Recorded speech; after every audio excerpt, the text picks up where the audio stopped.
We just have a minute or 30 seconds or something.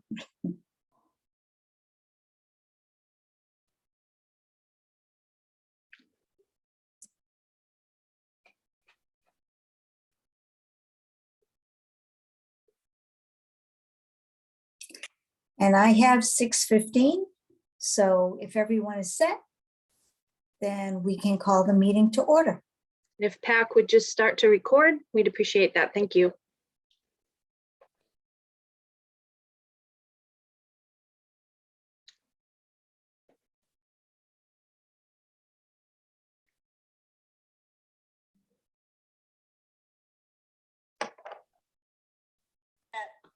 Thank you. Just check Facebook to make sure, but I think we're on. Okay, And I let them know. you gotta hit mute, the meeting's starting.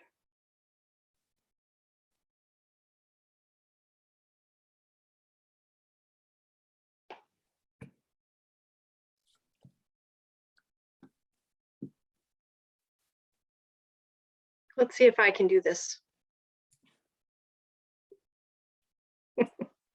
That works.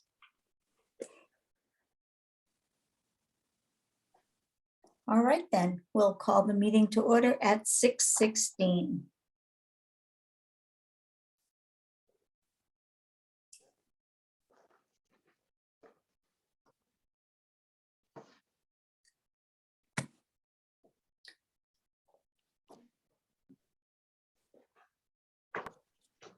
Mrs. Ashambo, would you like me to begin the We might as well. script?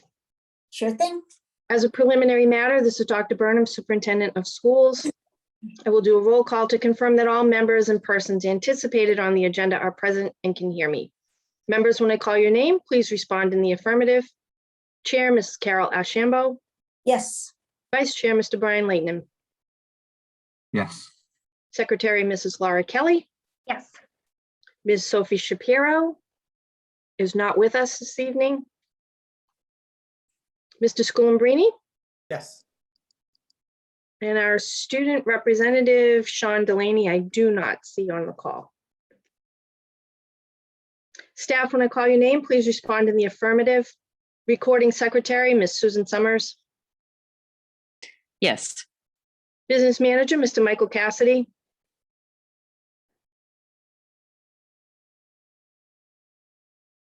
Mr. Cassidy, I didn't hear you. Yes. Oh, thank you. Oh, sorry.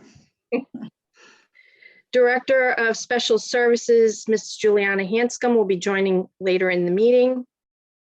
Director of Community School Programs, Ms. Patty Gillette, will also be joining later in the meeting. Middle High School Principal, Mr. Tim Santry. Yes. Turkey Hill Elementary Principal, Ms. Heidi Champagne. Yes. Primary School Principal, Mr. Chad Adams. Yes. And the Executive Assistant to the Superintendent, Mrs. Liz Peterson.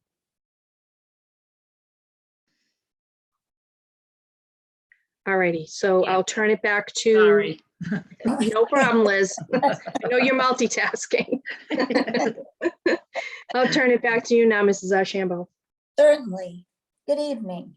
In accordance with the requirements of the open meeting law, please be advised that this meeting is being recorded and is being broadcast over the Lunenburg Public Access Channel, excuse me, and streaming on Facebook Live, and this meeting of the Lunenburg School Committee is being conducted remotely. In accordance with the governor's order suspending certain provision of the open meeting law, public meetings may be conducted remotely. The order, which you can find posted on the town website on the COVID-19 Information Center page, accessed through the town manager's webpage, allows public bodies to meet entirely remotely so long as reasonable public access is afforded so that the public can follow along with the deliberations of the meeting. Ensuring public access does not ensure public participation unless such participation is required by law. This meeting will feature public comment. For this meeting, the Lunenburg School Committee is convening by telephone conference, video conference, via Zoom app, Facebook Live, etc., as posted on the town's website, identifying on how the public may join. For Zoom meetings, please note that this meeting is being recorded and that some attendees are participating by video conference. Accordingly, please be aware that other folks may be able to see you and that you take care not to screen share your computer. Anything that you broadcast may be captured by the recording. Meeting business ground rules. We're turning to the first item on the agenda, but before we do so, let me cover some ground rules for effective and clear conduct of our business and to ensure accurate minute meetings. I will introduce each speaker on the chair. When they conclude their remarks, I will invite each member, if they wish, to provide any comment, questions, or motions. Please hold until your name is called, and remember to mute your phone or computer when you are not speaking. Speak clearly and in a way that generates accurate minutes. For any response, please wait until the chair yields the floor to you and state your name before speaking. If members wish to engage in colloquy with other members, please do so through the chair, taking care to identify yourself. So finally, each vote taken in this meeting will be conducted by roll call vote. So the first item on our agenda is the chair's report, which I have here somewhere. There we go. I'd like to thank everyone who planned and took part in Lunenburg's Memorial Day ceremony. The ceremony was well attended and very meaningful. I would especially like to thank Mrs. Karen Wardwell from the high school and vocalist Brandon Harris, trumpeter Jack Dancause, hope I said your name right, and percussionist Rowan Menard for sharing their musical talents with the community. It is really nice to see our young people involved in the Memorial Day ceremony. So that's what I have for a chair's report. And now next on the agenda is executive session to conduct strategy sessions in preparation for negotiations with non-union personnel or to conduct collective bargaining sessions or contract negotiations with non-union personnel. So I need to have a motion. Mr. Leighton, I'll make a motion that we go into executive session. and a second, please. Mrs. Kelly, I will second that. and a roll call vote. Mr. Schoenbrini, Yes. Mrs. Kelly, Yes. Mr. Leighton, Yes. and Mrs. Archambault. Yes.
The school committee is now in executive session.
School committee is in executive session.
It looks like we have all made it back. So thank you very much with the magic, Mr. Cassidy. And now it is time for our retiree recognition. Dr. Burnham. So we have a few of the retirees that we're celebrating this evening with us. We'll offer you an opportunity to make comments at the end of our video presentation. We started this tradition, I guess now, with COVID, the early days of COVID, when we had that spring shutdown, and we wanted to still be able to recognize our retirees. So we transitioned from an in-person reception to an online video message of congratulations and well wishes from staff and colleagues. So I want to thank Liz Peterson and a former student, Jared Bowser, who's been helping put this video together with Liz since the very beginning. He's a graduate, but he still works on this project every year with Liz. So we're really, truly grateful for that kind of ongoing commitment to celebrating our teachers. So again, we'll turn it over. Liz will share the video, and then we'll offer our retirees an opportunity to say a few words, and then we can turn it over to all of you committee members as well. Thank you, Dr. Burnham. I just wanted to say a personal thank you, just as you had expressed to Jared Bowser. He has been wonderful with me for 3 years working on these videos and entertains every single idea I throw his way. So I just want to say he's terrific, and I couldn't ask for a better student to work with. So that being said, I'm going to share my screen.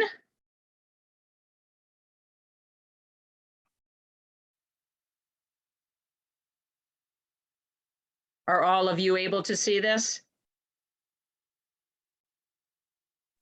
Yes. Yes. Okay, great. Okay, and without further ado, here's to all of the retirees. Ladies and gentlemen, we're announcing the retirement of a group of great individuals.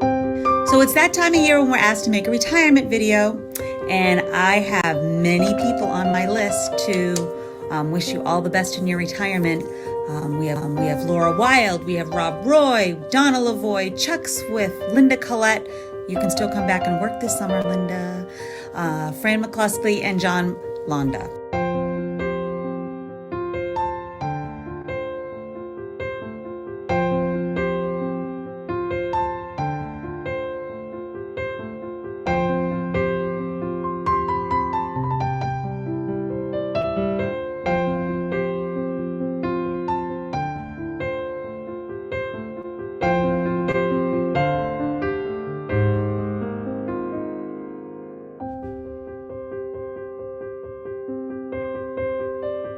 I've worked with all of you at one point or another. It's been a pleasure.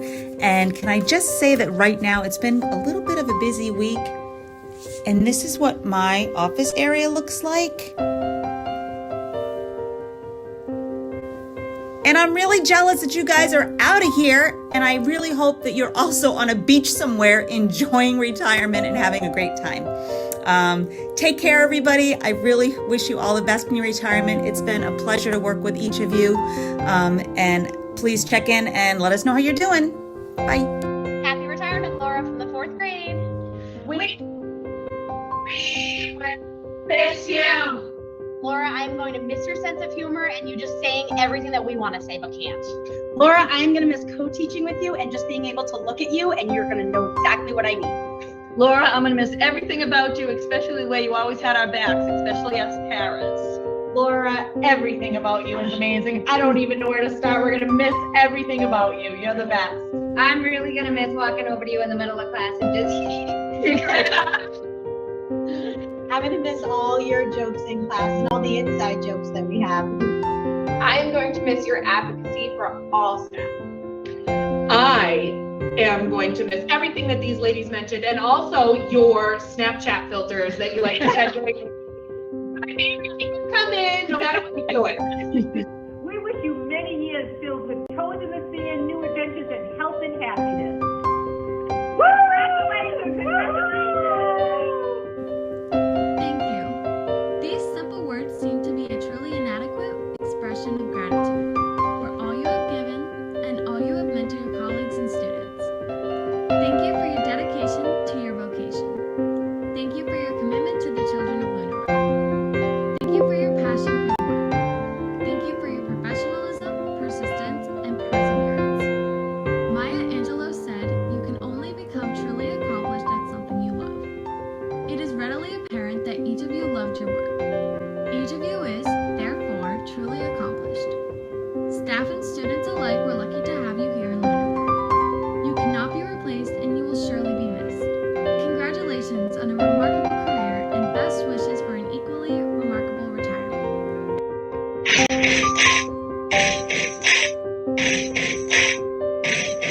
We will miss you. We will miss you. We will miss you.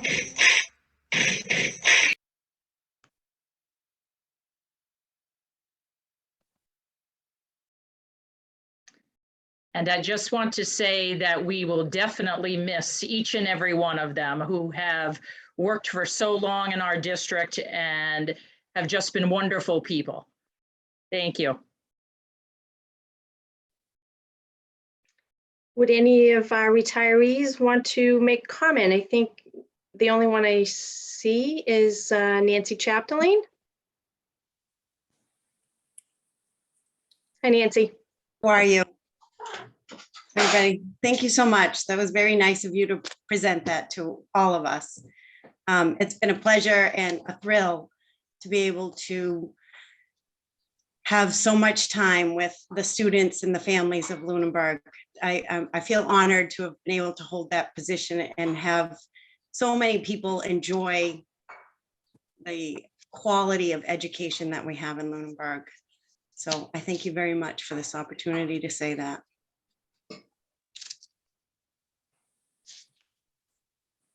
And I'll turn it over to you, Mrs. Ashambo.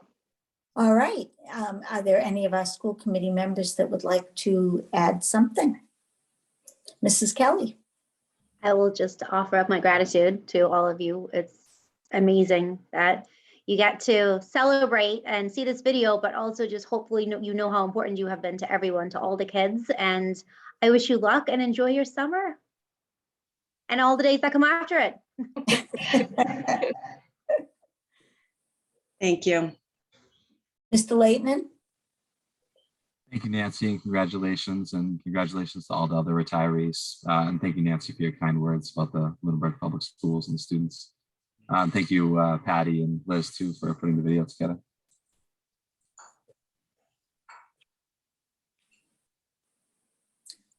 Okay, well, I'll put in my 2 cents. I hope that you enjoy your retirement, all of you, having done this not that long ago. When September comes and the school buses roll and you're sitting, putting up your feet and have your cup of coffee, part of your heart is wishing you were back at school, and then the bus goes by and that's the end of it. And everything is just lovely. And the other comment I'd like to make is that, you know, you never know where your influence went. And sometimes we don't realize the influence that we have on our young students. Today in the mail, I got a high school graduation invitation from one of my former first grade students. So you never know. You never know who remembers you and who thinks of you long after. So even if they didn't say it in so many words, they're there. And they always stay in your heart, but you have stayed in their hearts as well. So we thank you so much for everything you've done for the children of Lunenburg. We greatly appreciate it. Thank you. All righty, then we are going to continue on to our next topic, which is public comment. And I just want to remind the public that the first public comment section is for agenda items only.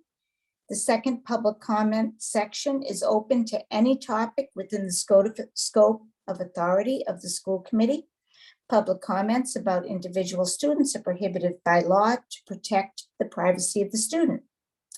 So if there is anyone that has a public comment, we would love to take it at this time.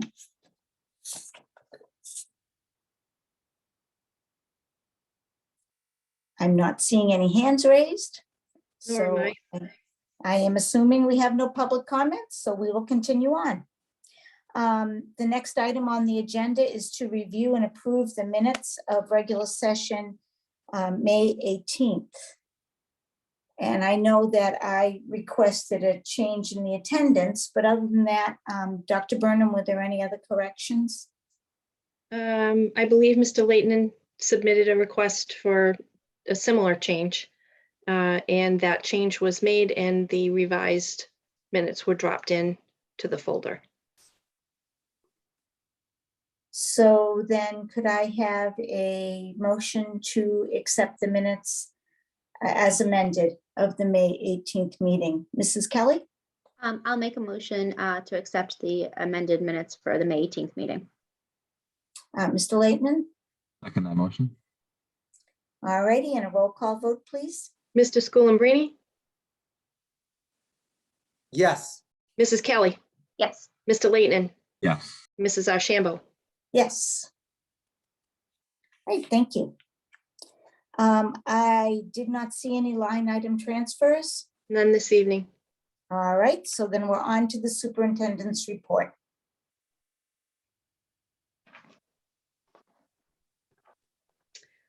All righty, so I have updated numbers for you for COVID. The positivity rate in Lunenburg is 6.22%. The state of Massachusetts is at 7.66%. Cases the week ending May 20th were 20. Week ending May 27th were 17. And as of today, we have 5. Vaccination rates, the primary school is at 49%, Turkey Hill at 59%, the middle school at 65%, and the high school at 75%. Just want to let everyone know that it looks promising that we will have a new scoreboard replacing the old scoreboard that is not working at the turf field, hopefully in time for the start of the fall season. So that's something to look forward to.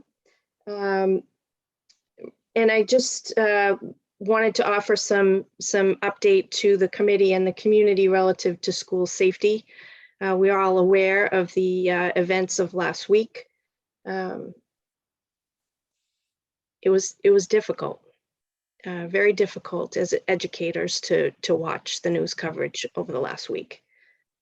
We did have a few parents, only 3, that reached out with some questions relative to our safety protocols in terms of visitors gaining access to the building, as well as our ALICE protocols and what that looked like. I want to make the community aware that we do have a district safety team. The administrators are part of that team, but members of the fire department and the police department are also a member of that team. And we meet regularly, monthly, throughout the school year. As you know, part of the action planning this year, we were reviewing emergency operation protocols. Clearly that is still going to be under review. We learned something, unfortunately, every single time one of these events happens. But I did want to make you aware that I have reached out to other superintendents in Northern Worcester County to begin some dialogue and collective advocacy for things that we believe will make a difference for school safety as it relates to school shootings. The kinds of things that I'm thinking about are funding for behavioral health positions, because we know that our ESSER money has a limited time. Talking about potentially asking for MSBA to make mandatory certain safety features in all new school buildings. Funding for MSBA accelerated grants. They do projects where, you know, schools can have their windows replaced or their boilers replaced. These are all, you know, in the attempt to make buildings more energy efficient. But it would be nice to see some grants to add security and safety features to schools. It would be a good conversation to have around additional funding to add SROs to school districts across the Commonwealth. Conversations around funding the appropriate kinds of protective gear that will not have our first responders hesitating to act because they feel that they are not prepared in terms of their own safety. Additionally, some funding for two-way radios with instant capabilities to communicate with the police and fire department. We do have that in Lunenburg.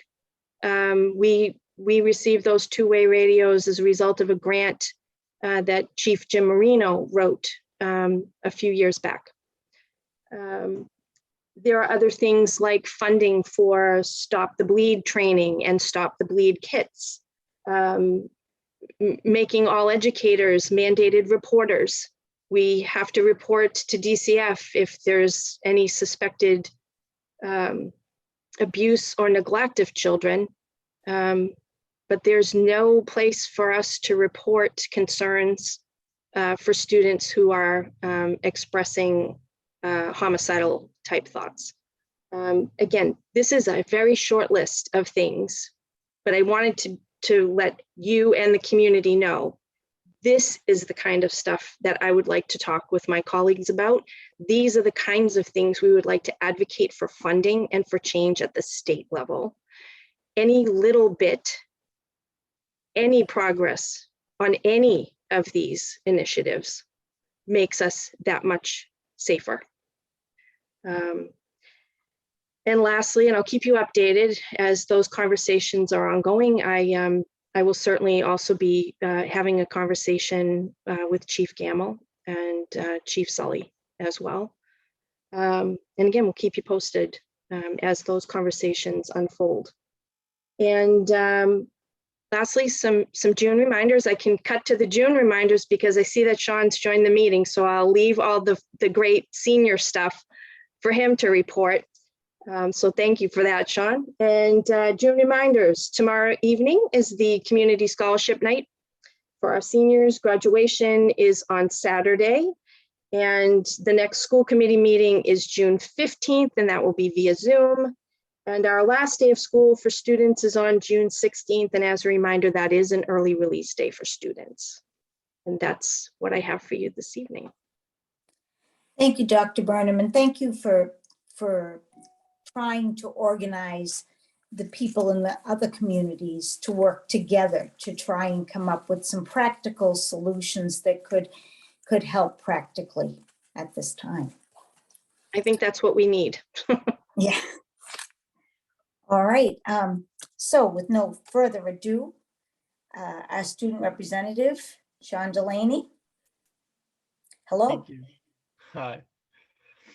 Students are fresh after their long weekend to celebrate Memorial Day. The seniors have been gone for over 2 weeks now, and the last push for finals is on. Last night, the seniors had their baccalaureate dinner at Our Lady of the Lake in Leominster. Graduation ceremony will be held this upcoming Saturday, June 4th at 10 a.m. The seniors' annual motorcade was held today at 9 a.m. and was a success. The boys lacrosse team had their final game last night, and their season is officially over. The varsity boys baseball team is in the state tournament and will have their first playoff game next Monday. The middle school has now fully completed the MCAS for the year, and students are counting down their final days.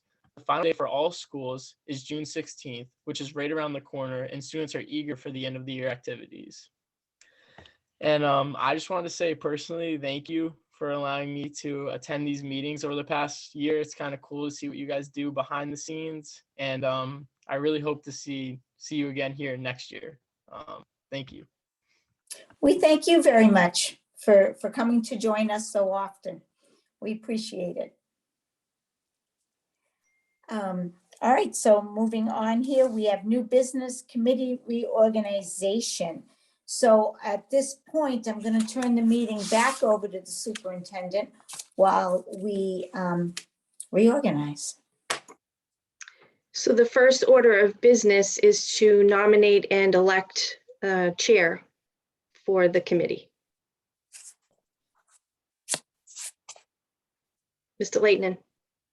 I'd like to nominate Carol Archambault as chair.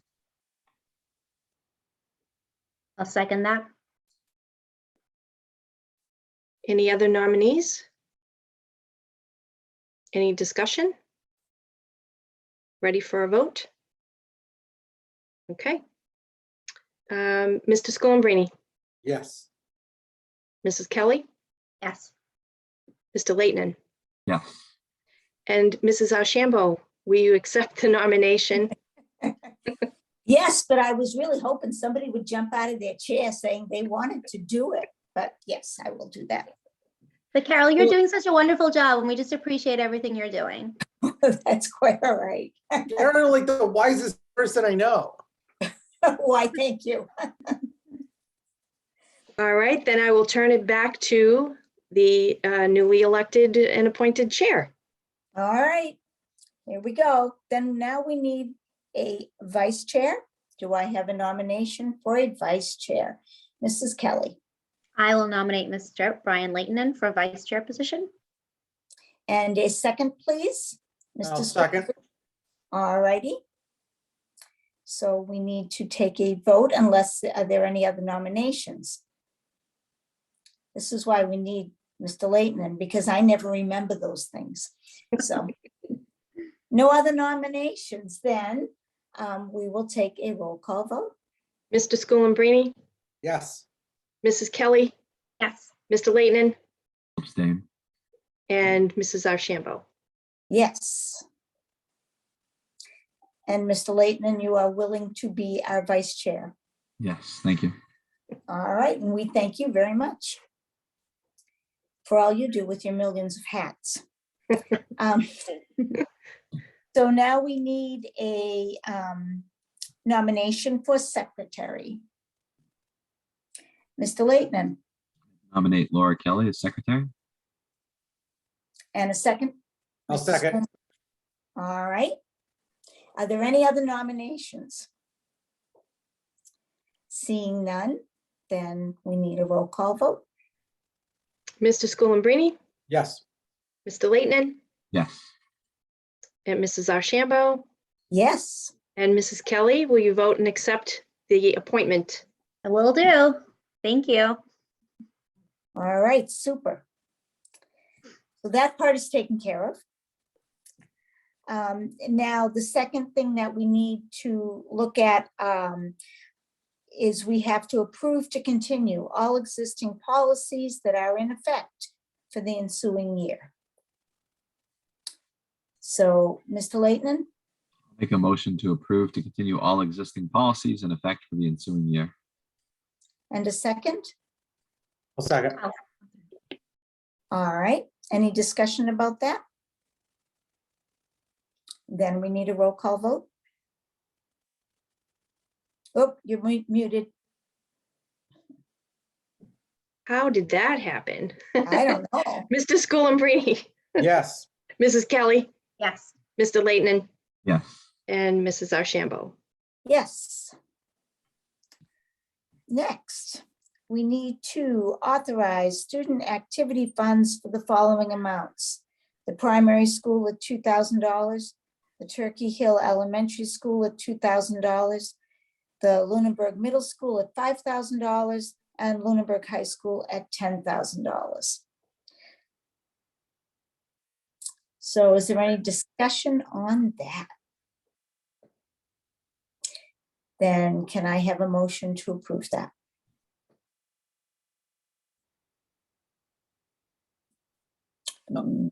I'll make a motion to approve the funds, the student activity funds. All righty, and a second? That motion? Okay. And then we need a roll call vote. Mr. Schoolambrini, Yes. Mrs. Kelly, Yes. Mr. Leighton, Yes. Mrs. Ashambo. Yes. The fourth thing, we need to approve the waiver to allow food and beverages with lids in the LMHS auditorium for annual, and I'm assuming also for special town meeting. So, yes, Mrs. Kelly. I'd like to make a motion to approve the waiver to allow food and beverages with lids in the LMHS auditorium for annual town meeting and special town meeting. And a second? Second that motion. All right. Any comments or questions? Seems to be working. Okay, so a roll call vote. Mr. Schoolambrini, Yes. Mrs. Kelly, Yes. Mr. Leighton, Yes. Mrs. Ashambo. Yes. So now we have to figure out the committee Tetris game here. And I do want to comment that I did speak with Ms. Shapiro today, and she is fine with keeping her current assignments, and we can talk to her if we wish to switch anything. She has an open mind. So before we start, I just wanted to make sure everybody realized that. So the first one is we're going to go through all of them and then just vote them at once. Is that rather than vote every single one? We'll be here all night and have it tomorrow. Okay. So the first one is the official voting delegate to the Massachusetts Association of School Committees. That is generally the chair. And I can continue as that, or if somebody else would really like to do it, I don't object. It makes sense for the chair. Okay. All right, then. The legislative representative for school committee. To be honest, that was my assignment over last year. I assume that means the contact person with our legislators, which I have done.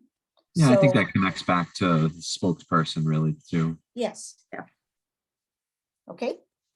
And spokesperson, that's the next one. Myself and the superintendent. Policy development and review. Mrs. Kelly and Mr. Schoolambrini, you are currently on that, have those positions. Do you wish to switch off of that or? I'm fine with that. Unless Brian, I know you've been on previous years. If you want it back, I'm fine with that too, but I'm fine continuing. I'm fine. You're fine? Fine without it, yeah. You're fine without it? Okay. No, yeah, I'm fine without it. Good Can't experience. squeeze that in on your week. Okay, we'll leave that alone then. The administrators in advisory capacity. These are people, it says elected or appointed, but I think they're appointed. And I will just read through the list. We have Mr. Santry, Mr. McGrath, Mr. Duffy, Mr. Miku. Did I say that right? Miku. Michael, I don't want to say it wrong. Mr. Champagne, Mr. Palumbo, Mr. Adams, Mr. White, Mrs. Hanscom, Mr. Cassidy. We have a to be determined on athletic director. We have Mrs. Lorenzen, Mrs. Scott, and a to be determined for facilities. So those are as appointed. The sick leave bank. We had Ms. Shapiro on that this year. with Mr. Cassidy. She is willing to stay the course. Is there anyone that would like to jump into the sick leave bank? No, so we will let Sophie stay the course there. Dr. Burnham, of course, is the superintendent of schools and the executive board member to Keystone Collaborative. However, if any of you would prefer to attend those executive board meetings representing the district, you certainly may. We don't want to keep you from that. I don't Does see any- anybody jumping at that opportunity. I don't see anybody jumping at those board meetings. No, I think they'll stay in your lap there. Okay. All right, Finance Committee, I don't mind staying with Finance Committee. I've been doing it for years and I have a good understanding, but if anybody would like to, this is the place where you learn the most about this community. Because everybody goes through Finance Committee. They meet every other Thursday, usually the off Thursday, 2 hours, until January. Then they meet every week until town meeting. So if anybody would like to do this job, you know, I don't have to do it, but I have done it. I don't mind doing it. Fortunately, they YouTube most of them. So when I don't get there, it's not a problem usually. So, okay. Seeing nobody jumping out of their skin to do it, then I will continue. The Finance Committee Appointing Committee, and what that is when there is a vacancy on the Finance Committee, a member of the Select Board, a member of the School Committee meet with the moderator and decide on who gets that position. Finance Committee is not elected, it is appointed. So it makes sense that I would do that because I work with the Finance Committee. So I will keep that unless anybody would prefer. Okay. Capital Planning Committee. Mr. Leighton, what are your thoughts on that? So I did it last year. It's my first year. It was a good experience. If other people are interested in it, that's fine. It typically goes before the select board meeting. So it'd be on a Tuesday, probably around like 6 if select board was meeting at 7. We usually start around October, and then we meet almost every week up until late January, late February, before the Springtown meeting. And then the town manager kind of takes over after that. They don't really meet much in the off season. Is there anyone that expresses an interest to do that? Brian, if you're fine keeping it, I'd much rather you stay with it. I'm going to be starting a new job in the fall, so I have no idea what overnight hours I'm doing. Yeah, I'm fine with keeping it too. So. That will be an adventure. Wellness Advisory. This says, Tony, that's yours. Yes. I don't think they've met at all. Well, then there's room for you to pick up another something along with it. Yes, that's fine. Okay, well, we'll let you keep that one. PTO Liaison. I have Sophie and Brian, but I ended up.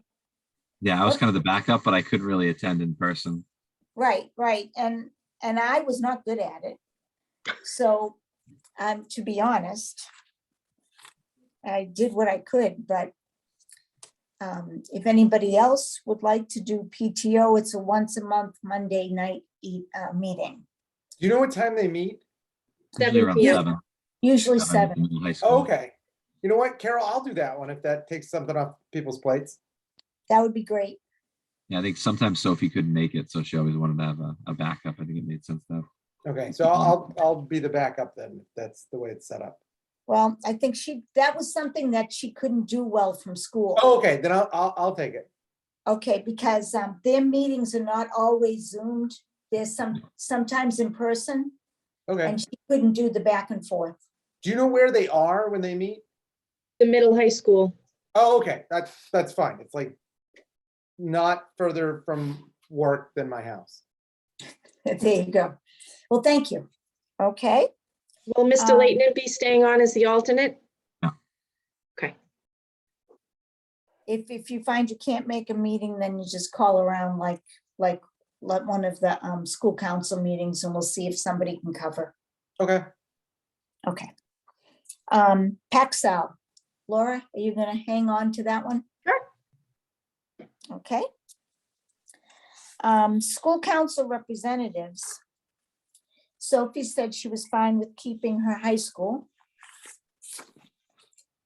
Tony, are you fine with keeping your middle school? Yes, ma'am. And Laura, the Turkey Hill? Yeah, Brian, is both your kids gonna be in the primary this next year, or like, I know you and I go back and forth because of kids. I'll have 2 out of 3, so it's a good. Okay, so you stay in primary and I'll stay at Turkey Hill. Okay, Yeah. Still a good we can fit. switch next year. Okay, that works. Perfect. Athletic advisory. Brian, what are your thoughts on that? I like doing it because it's in like my wheelhouse of coaching, but if other people are interested, it's an interesting time. So it's usually meeting before each sports season to approve fundraisers and talk about other stuff too. But the big thing is that you're meeting before the season start, the fall, the winter, and the spring. Looks like everybody's okay with you staying there. Okay, sounds good. All right. Lifelong learning. Sophie is fine with keeping that. Okay. And the building, oh, it's not called TC Passios Building. We have to fix the title, but the Building Design Committee. Brian, what are your thoughts on that? That's a huge one. Yeah, so it's currently been me since it was formed probably like 3 years ago or 2 years ago. It's kind of gone through lots of different cycles. I feel like I know a lot of the background information and I've been with the committee the whole time. So it might make sense for me to fit and stay, but if other people have fresh eyes that want to try to take a whack at it, that's fine too. I know it's going to be a challenge. I think you put so much in there with commitment, and you're definitely far more knowledgeable than I am with this, so I would be more comfortable with you. Not to put something else on your plate, sorry. No. No, if you can fit it in your Tetris game, then that's fine. So, okay. So we have talked about all of these that I have on the paper, all of these committees. I don't think there's anything else that I missed. Is there something missing from here that we have worked on? I don't think so. Nope. So then do I have a motion to approve all these appointments to committees and such as we have just walked through? Mr. Leighton, I'll make a motion to approve the appointments as described and outlined. and a second, Mrs. Kelly? I will second that. All righty, then a roll call vote. Mr. Schoenbrini, Yes. Mrs. Kelly, Yes. Mr. Leighton, Yes. Mrs. Archambault. Yes. Can I ask a question about the PTO? Sure. How do I know when their things are scheduled? So they usually communicate with me over the summer, and they'll send me the entire school year dates. Oh, perfect. They tend to fall, I think, roughly the second I think Monday night of the month, Okay. most of the time. There might be a month here or there that they have to bump that for some other reason. But as soon as I have the dates, I can share them with you. And we also add those to the Google Calendar that's on the district webpage. Okay. We enter all of the PTO meetings on that calendar. Perfect. Thank you, Dr. Burnham. Thank you. Tony, they also have a Facebook page. I don't do Facebook. All right, well then, you're out of luck. They give you enough resources. All right. So now we move on to 2022, 2023 school handbooks. So you all have the draft revised updated school handbooks from each of the buildings for next school year.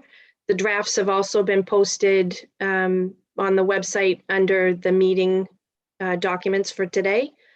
The principals are here if you have any questions, but if you're all set with the changes that they have entered in their drafts, then we can just move to accept them.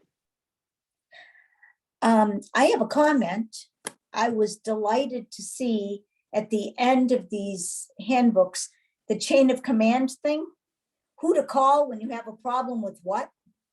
I think that's a really good addition to the handbook, because I think, sometimes we get frustrated when parents don't call the right people, but they don't know who to call. So I thought that was a really nice addition to the handbook.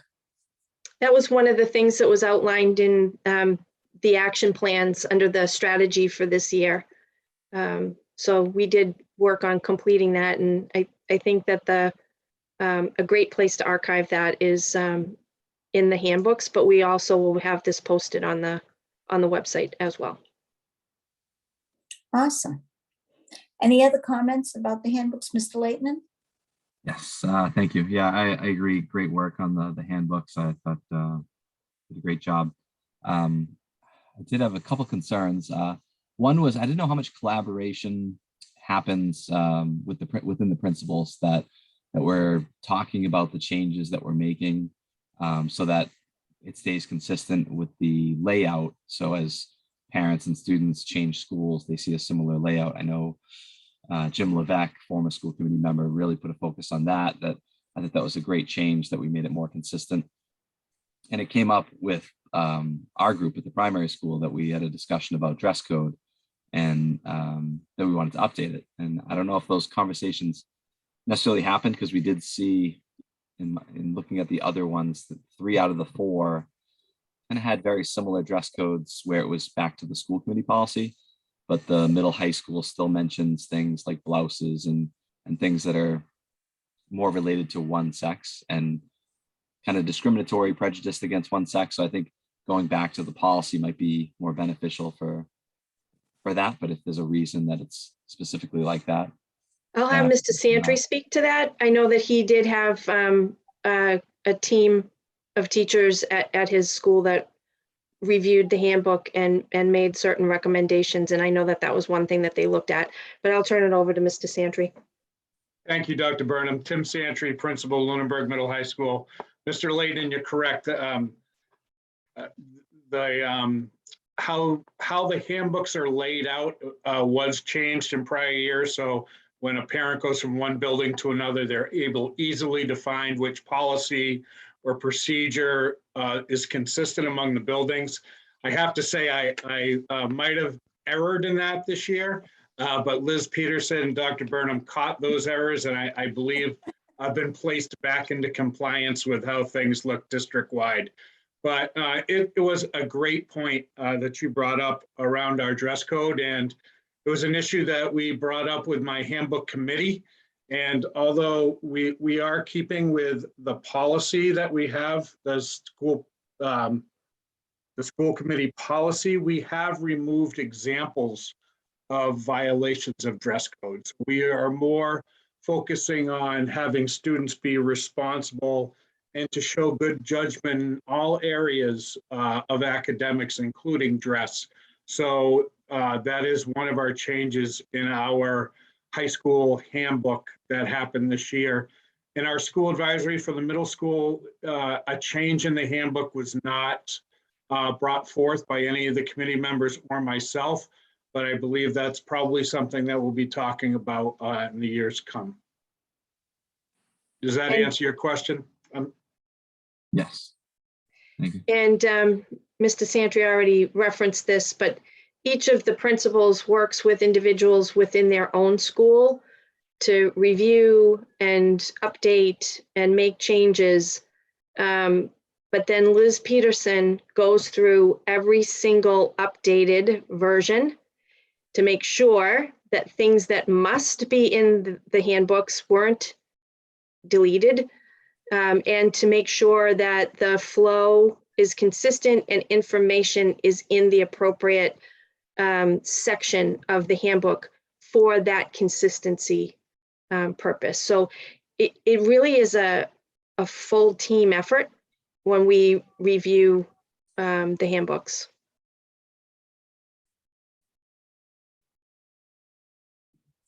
Okay, any other comments about the handbooks?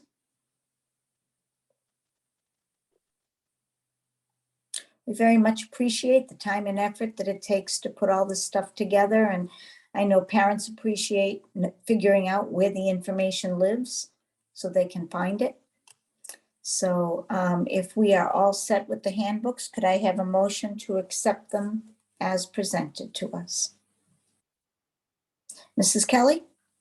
I'll make a motion to accept the handbooks presented tonight. And a second? I'll second. All right. Then a roll call vote if there's no further discussion.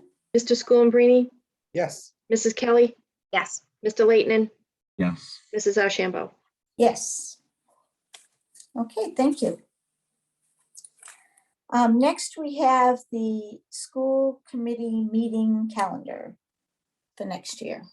So this is just a loose outline of topics that would routinely come up in the course of our calendar year. So they're tentative, so they can be moved to a different meeting if necessary. Additionally, the meeting dates are set. I would just call to your attention that the months that have school vacation weeks, typically that's when our normal meeting would fall. And typically we bump the meeting to after the vacation week. However, in April, given that you're all working at that point on my evaluation, I thought it would be prudent to move that rescheduled off-cycle meeting to the week before the vacation break, so that you have the vacation week and the following week to focus on your completion of your written contributions to the evaluation. Does that sound like a reasonable plan? I think so. Yeah, that seems to work.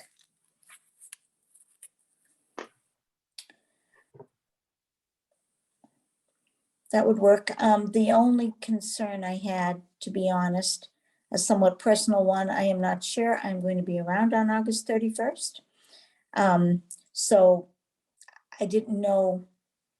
We but could if move that's- that back a week earlier into Then- August.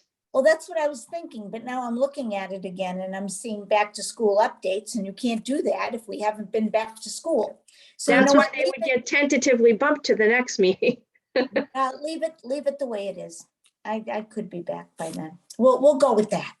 We'll leave it Okay, alone. we can always touch base mid-August and, poll the members and reschedule that meeting if necessary. If necessary. And we would also leave open the idea that should something come up over the summer, we would schedule a meeting, because we don't have anything scheduled after the 15th of June. Mhm. So typically we don't meet a lot in the summer, but some, So we've had all these COVID years that I'll we've invite had to Mr. meet. Cassidy to chime in here, but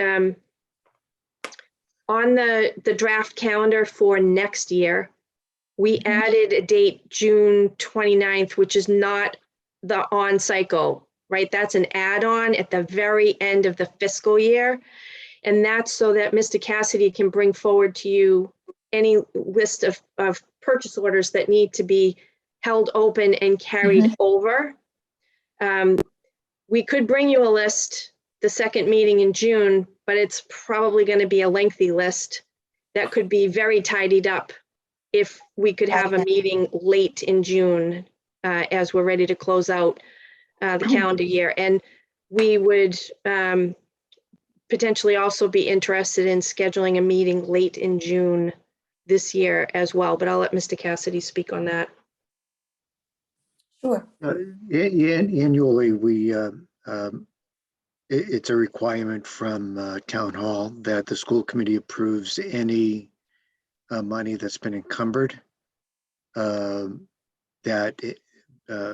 this is really was relevant during COVID as the supply chain was backed up. We used this year's money, even though, and we encumbered it, even though we may receive like laptops in August. So it still counts against this fiscal year, even though we'll receive items or services or waiting for an invoice after July 1st. So any PO, any service, any supply, the school committee has to approve, and then it goes to the Board of Selectmen through the town manager for final approval and consideration. So it's a quick meeting, to say the least. Hopefully, if I bring that list very small and I have a good explanation for every PO that we're bringing forward, it should be a very quick meeting. Okay, so if that is the only item that we anticipate on that agenda, I know I'm not around the last week of June, but I could be around for a very quick meeting for 15, 20 minutes to go over that. Does that work for other people? I'll be in Ireland. Actually, the last week of June, I actually won't be in Ireland. I'll be in France. So I will do my best to zoom in.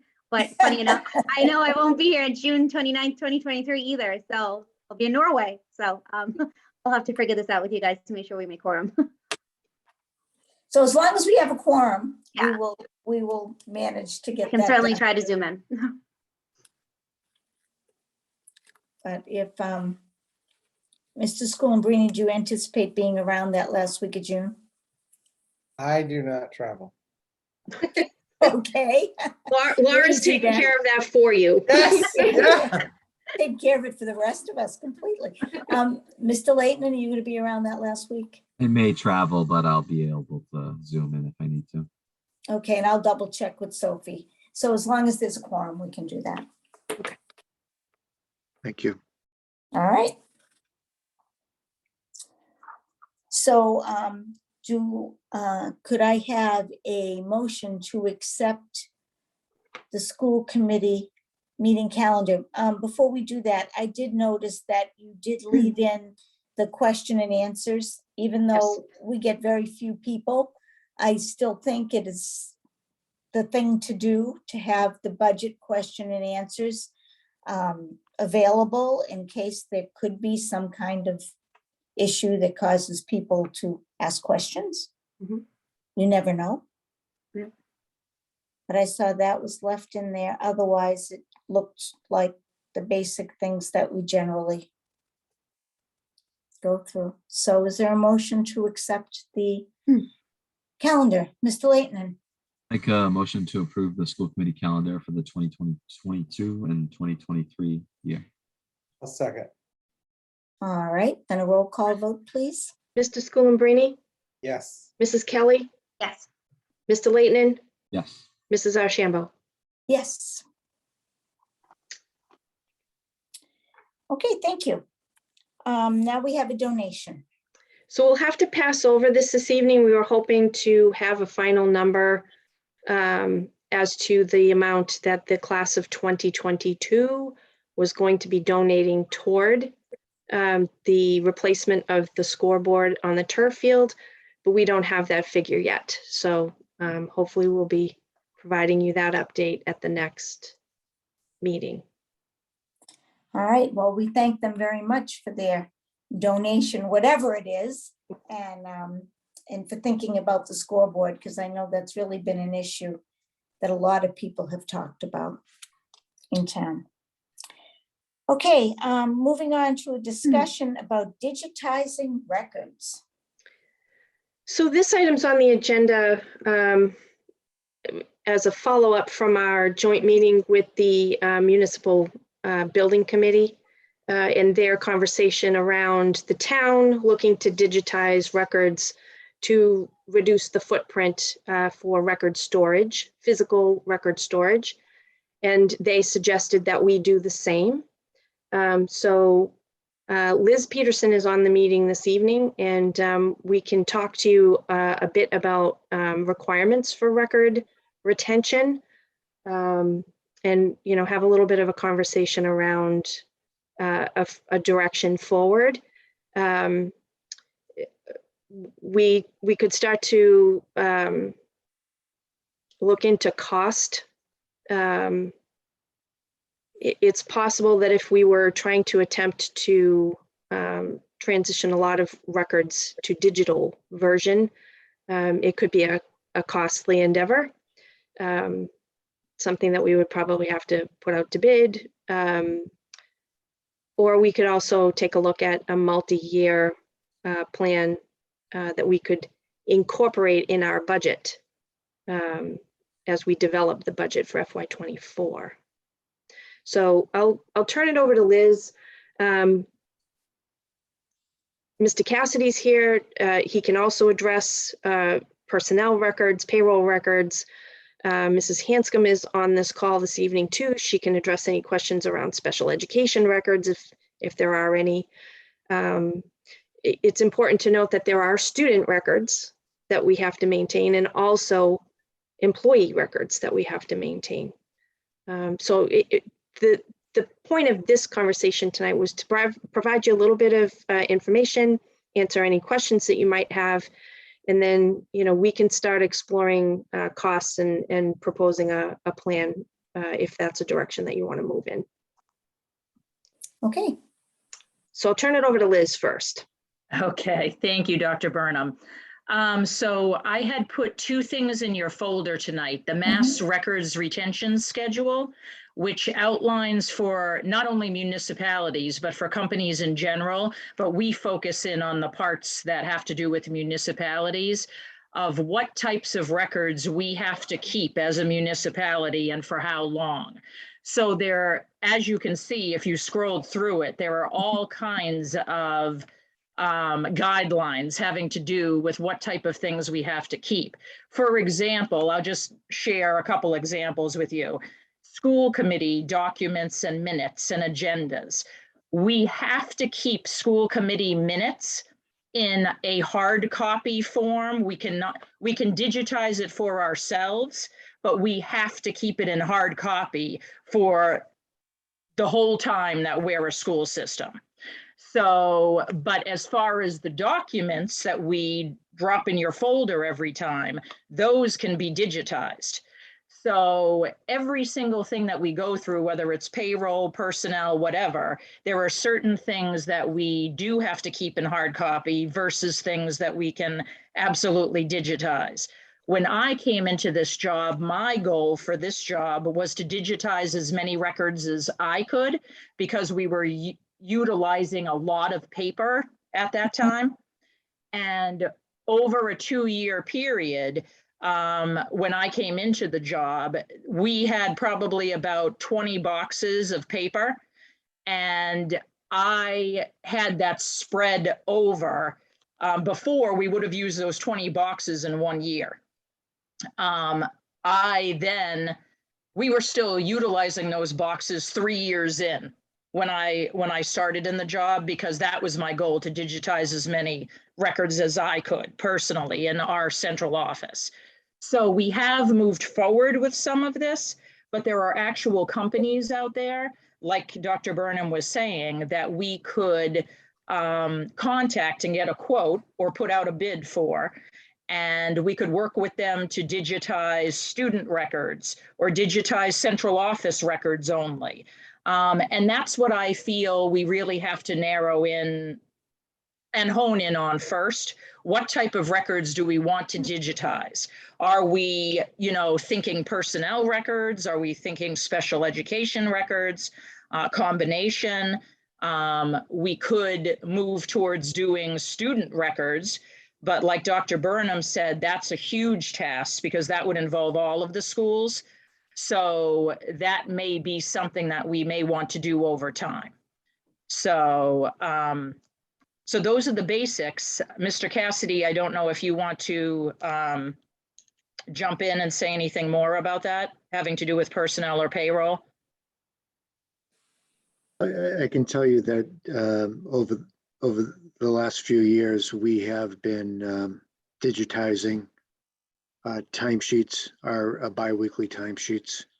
So we've drastically reduced the paper that's going, well, that we're maintaining. So there's been efforts. I think some of the companies that Liz is speaking about is they really they kind of notch it up a bit. We basically convert all of our timesheets to PDFs. I think the companies that would come in would create a filing system with scanners and really more of an archive system than just folders in a Google Doc. And they may end up there as a backup, but it's more sophisticated than just having a company come in and scan. From my experience, they'd for me, like a PDF, they don't have keywords. So you have in these systems, you have an opportunity to put a really detailed and sophisticated search system on some of these files. So it's a different way of looking at files in a filing system. So I think that's to answer Liz's question. We have to. I'm not answering Liz's question. I'm emphasizing Liz's question. What files do we do first? And that's a determination we'll have to make. But it's I know Town Hall is moving that way, and it's an approach that needs to be addressed one way or another, even if we stay at TCP or if we find a new location. Okay, thank you. Any questions, Mr. Schoenbrini? Is there an increased cost associated with keeping the records confidential through the scanning process due to FERPA? And if so, would we want to scan the cheaper to scan records first?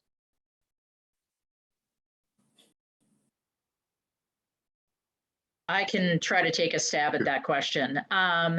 A lot of these companies that I started to look into, they do take all of that into consideration, compliance with FERPA and everything. So that's part of their package when you consider the cost. But we haven't moved forward yet with finding out the details of these companies or cost yet until we spoke with all of you. Excellent. Good job. That is a good question to answer. And I know a lot of these companies have shredders too, so they scan and shred. We could bring in a shredding company as well, but depending on the sensitivity of the files, they could perform that function as well. And I previously mentioned at that joint meeting that we do purge through records and we do send materials off. There's a shredding company that comes in to shred those materials because we have a system that's sort of earmarked, and Liz knows it's time to take these boxes off the shelf this year so we can add the next boxes to it. So that does go on already. And that also goes on through special ed too. We coordinate with the special ed department to do that as well. So in looking at the materials that you gave us in the folder, it looks like there are certain things you have to hang on to hard copies, as you said, like the minutes of the school committee meetings. I can't imagine how many boxes of those you must have. And there are other things that can be digitized in ways that, and backed up, that you can do it that way. I remember the conversation when I was listening, it was probably at a finance committee meeting, when they were talking about that there are some items they have digital copies of, even though they have to keep the hard copies, and they put the hard copies in some cheap storage area some places, and then keep the digital ones so they can access them if needed. Does that make any sense to do with some of these? That makes perfect sense to me, Carol, because that's what I do now. Any kind of school committee meeting document, although we have the Google folder, I also keep an electronic copy of that for easy access in case anyone asks for that. And really that goes along with the public records law as well. So then I have at my fingertips if anyone asks for that, or, you know, Mr. Cassidy does, that type of thing. So I know that the town, I'm pretty sure the figure I heard for the digitizing of the town records was like $62,000, something like that. That's a lot of money. I wouldn't want to spend, I have to assume we have almost as many, if not more records than they do, because of all the kids and all the, you know, that's a lot. And the special education stuff, that's got to be an awful lot that goes into that. Just thinking of those papers from when I was a teacher, all those long documents. To me, I wouldn't want to spend all of that in one fell swoop and then say, no, we have to eliminate a program to digitize records. That seems ridiculous. Does it make sense to do them a little bit at a time? And if we did that, you know, maybe that's what we should explore. I don't know, Mr. Laitman? Yeah, so I'll throw in a few ideas. So one was the 60 some odd $1,000 was actually in the capital plan. So that's one avenue we could approach and go through the capital plan with whatever we decide. My initial thought is let's think about, I guess, short-term, long-term. What can we start doing now, or what can we continue to do now to keep digitizing and trying to avoid space with all our files? And then a long-term plan, like if we could even search out grants, think about open ideas, grants or capital planning, what avenues we can do to try to, again, reduce space. And also just keep track of, I'd like to see that a plan on paper, and then also an idea of how we would be reducing our square footage too, because potentially that could come into play in the building design committee too, that they'd want to know, you know, how much storage do we really need if we're going to be digitizing everything? And then reaching out to them once we know what our plan is. Any other thoughts?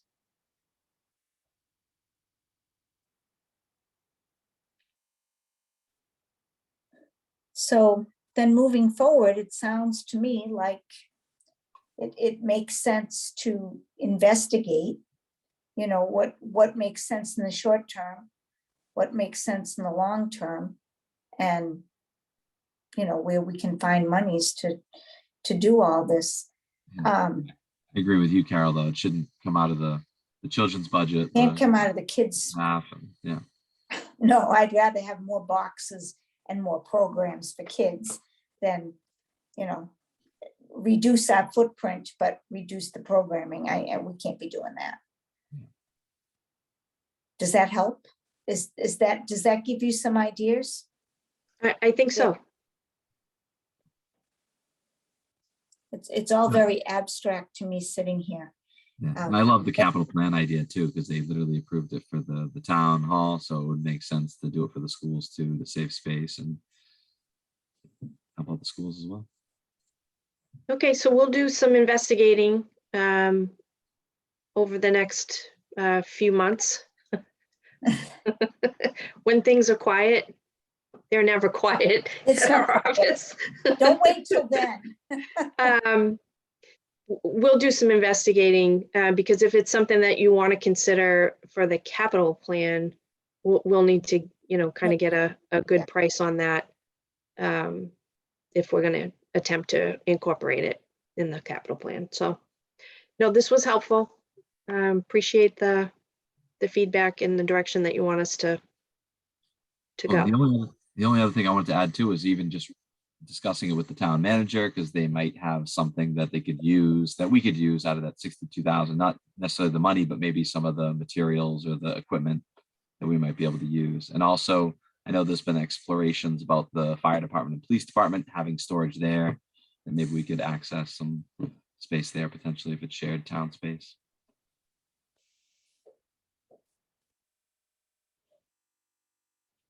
Okay, thank you. I appreciate the effort. Thank you. Figure this out. But you got to figure there has to be an easier way. So the next item, speaking of an easier way, is meeting format. So obviously, it is well known that our meetings are ridiculously long at times, with purpose. There's a lot to cover. There's a lot of responsibility. There's a lot of information we need. But I'm going to start with Mr. Schoolhandbook because he's the one that brought it up, though none of us argued with him. So, Mr. Schoolhandbook, what would you like to say about meeting format? So I think that there are a couple of points that I wanted to make. The first point is we go really long, and 3 meetings ago was like a perfect case in point. I think we were close to, we were over 3 hours, and there was like something to be read, and like, you know, I don't know how everybody else does it, but like by the time I got there, it was like completely shut down. And Laura asked me out of the blue to do it. And I was just like so discombobulated that what was going on, I couldn't do it. And you know, like it's at the end of the day. And so the longer they go, the less attention span I think everybody has. The other thing that I would point out is that some of the ways that the presentations are done, like all of the presentations are very informative. Some of them could be shorter. And I think a lot of the length is based on the use of the PowerPoint format. And like the PowerPoint format can help and it can hurt, but sometimes I feel like people would put up stuff on the screen so they can have a slide, and then it's like a page of text that they end up reading, as opposed to saying like, you know, like topics, or, you know, conversation prompts, you know, like topic number 1, this, topic number 2, this, and then they say things related to that. Instead, they're just using it as a script. And so like, you know, some of the slides, like I keep really crazy, like these are just notes from since I've been on. And like we've had multiple slideshows that were over 40 slides. And like I don't know about everybody else, but like once you get to like slide 38, it's pretty done. So those, the length, the format, and then the final thing is we get like 0, other than the COVID mask thing, we get like 0 public participation. And I think that part of it is because getting to the public comment section is so difficult. Like people have to sit at the meeting for like at least 2 hours before they get to the public comment section. By the time they make it there, like, you know, they would have had to skip dinner, skip putting the kids down, you know, or whatever other, you know, evening hullabaloo is going on, that it's sort of like a feat of endurance just to get there, let alone still be, you know, cogent enough to say meaningful things. So I think that, you know, figuring out how to reduce the length of time, address the format issue, and maybe, I don't know if this is possible, but change where we put the public comment section so that, you know, we have, I know we have 2 sections, but like maybe make it 1 and put it right at the beginning, because it just seems like we're penalizing people if they participate, which means that they don't participate, which is why we get no public comments. Well, probably, I mean, obviously there's a bunch of reasons why we get no public comments, but that seems to be a pretty high burden or high barrier of entry for people to participate. Okay, thank you. Thank you for your thoughts. Other thoughts? Brian? Thank you. I would agree with a lot of what Tony had said. Presentations, I think I would definitely say we should not necessarily limit it, but kind of set a guidelines, more guidelines of kind of keep it under, 10 minutes, or if it's a shorter presentation, maybe 5 minutes. But yeah, I think a little bit more brevity in the presentations. I think the presentations are great, but I think sometimes they can go a little long where we're getting the gist of it. And I think it's too much data. But I think it depends on the topic too, but maybe it's just a little bit more review and oversight on the presentations. The public comment, I totally agree. I think that past school committee groups had more concerns about public comment and people trying to overtake meetings with public comment. I don't find that we have that issue. I don't know if it's necessarily in our protocol that we might have to review if we were going to make those changes, because in my opinion, I think the first public comment should be right when we start the meeting. Like we start the meeting and go right into public comment. And I don't like the limitation too that it's open to just agenda items. I think it should just be open to anything in the purview of the school committee that people can really speak their mind. We still have that 3-minute cap that I'm fine with keeping for now. And I think as a committee, we can extend that when the time permits and when it makes sense to. But I think people, they don't want to hang around for the whole meeting or wait till the executive session is over. I think it makes sense to, if it's at a 7 o'clock meeting, they're going to show up at 7 and they're already talking by 7:03 or 7:04, and they feel like they got to say their piece and we heard them, and they didn't have to spend their whole night or an hour, because people have busy schedules. And then the last public comment, I think we could try to push it a little bit to the end, and just for consistency. I don't think it has to go before the committee reports. And I think with the committee reports, I do like how just to add additional thing outside of what Tony said, the committee reports, I think that it fluffs up and makes the agenda too big. I think just having an agenda item that says committee reports, and then we flow through it and we just make sure we try not to miss any. But I like how the select board does it, where they just go one committee member at a time and they go through all of their committees, and they can have those discussions while they're going through, but that one committee member just goes through and then you go to the next committee member. That's my thought. But I think I would definitely want to look over our protocols, because I think we have a sheet that lists all our protocols. We may need to change that if it's regarding public comment. I don't have it in front of me. Okay, thank you. Mrs. Kelly? Yeah, by no means are we trying to diminish the work of all the administrators who have done these presentations for us. I'm so grateful for everything. And as Brian said, they're so interesting, but also you guys are busy enough. Like, we don't want you putting together 45-minute presentations. I'm sure you've got far better things that you can be working on in day to day. So maybe minimizing those down to the key bullet points and providing us with the information that we can look at separately. But really, public comment is a huge thing, because you get so many parents out there that are feeling as though they're not a part of their kids' education, and they've no idea when the school committee meetings are, which is hilarious because I think we post them pretty much everywhere. But you just really want to give parents the option to come back and make their public comment, make their, I'd like to see this on an agenda someday. I would like to know more about this. And having that at the beginning of the meeting is just so much more reasonable, because they have lives too. Their kids are getting home from school and they've got homework and they've got sports. And if they know 7 o'clock this meeting starts, and by, like Brian said, 7:03, I get to speak and I get to run out the door and do bedtime, I think that we hopefully will get more participants, because I can't emphasize it enough to parents who may or may not watch this, that we do want to hear from you. We really want the input from the community as to what we can be doing better for the kids. So that's it. Okay, and I'm going to mention that I brought this up to Sophie, and her comment was, the meetings are too long, but I don't know what we can cut out. So that was her comment on it.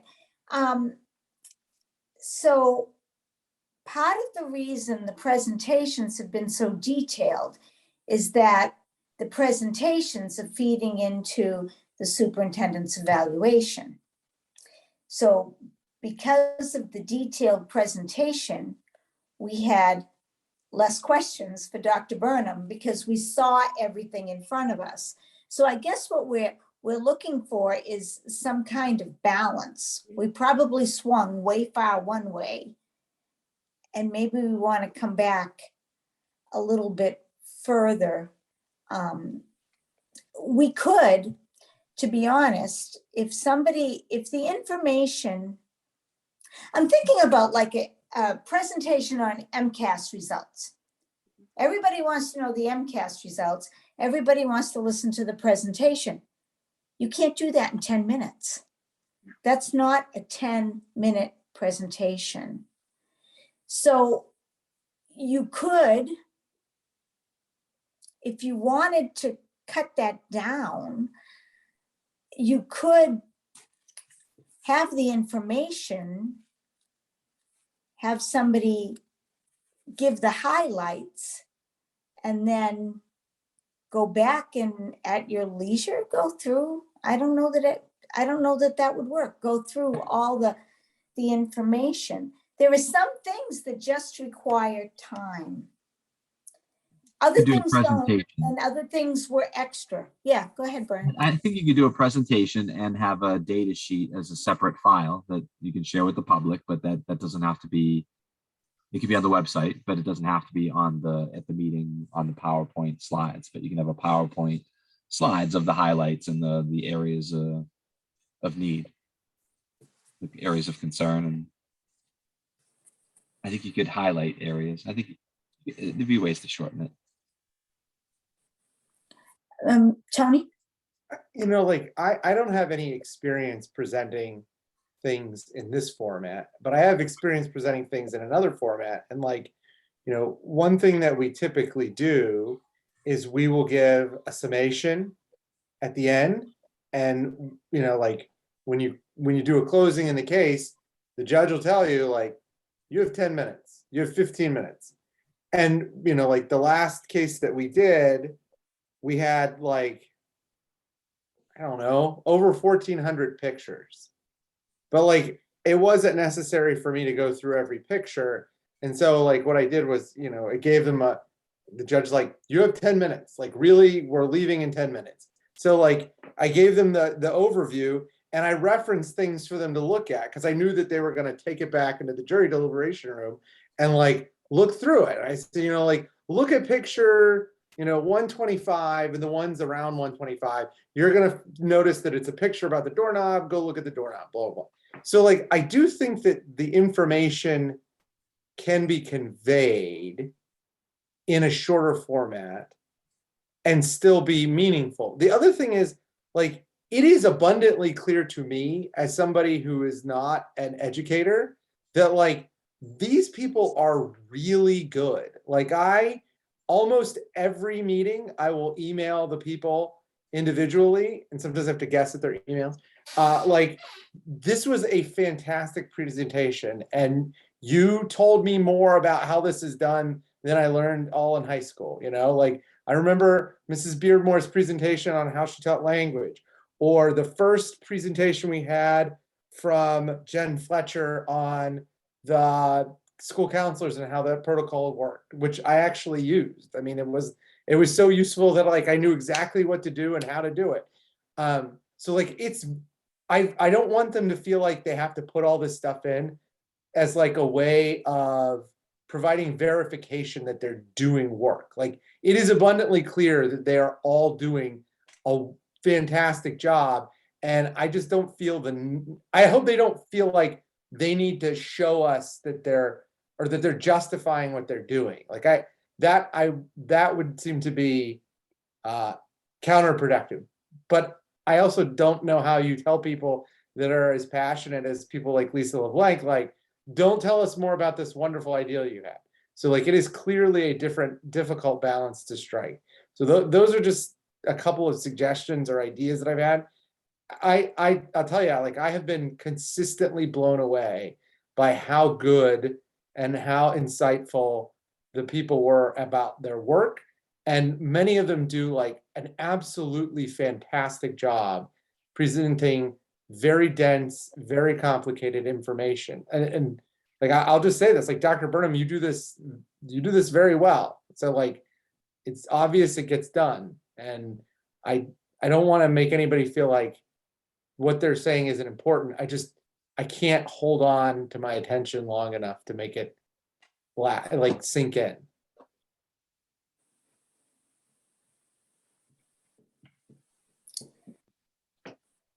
So my thoughts. I think Brian had his hand up. Oh, I'm sorry, Brian, go ahead. Thanks. I was just thinking too, like maybe we can, some of the presentations can be the 5-10 minute presentations, but some we just know that are going to be longer. Maybe it's MCAS, maybe it's the superintendent's budget presentation. Oh, yeah. Things like that. And I think we just make sure that that's just the emphasis of the meeting and that we really try to minimize the other items, or even just get rid of the other items and just have a special meeting just for the budget or just for whatever. And maybe that can help, or a meeting outside our regular meeting time for those presentations, certain presentations. I did also want to add into, I was able to search in our drive the protocols, the operating protocols, and that would definitely be something we want to review in general anyways, but it does mention about the public comments. So we would definitely need to revise that if we want to change that.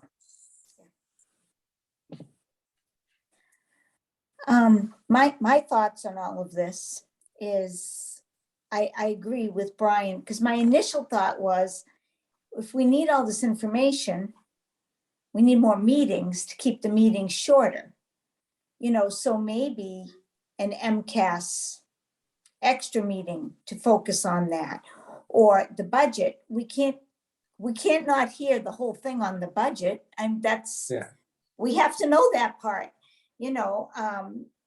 Some things can be cut down, but other things can't be.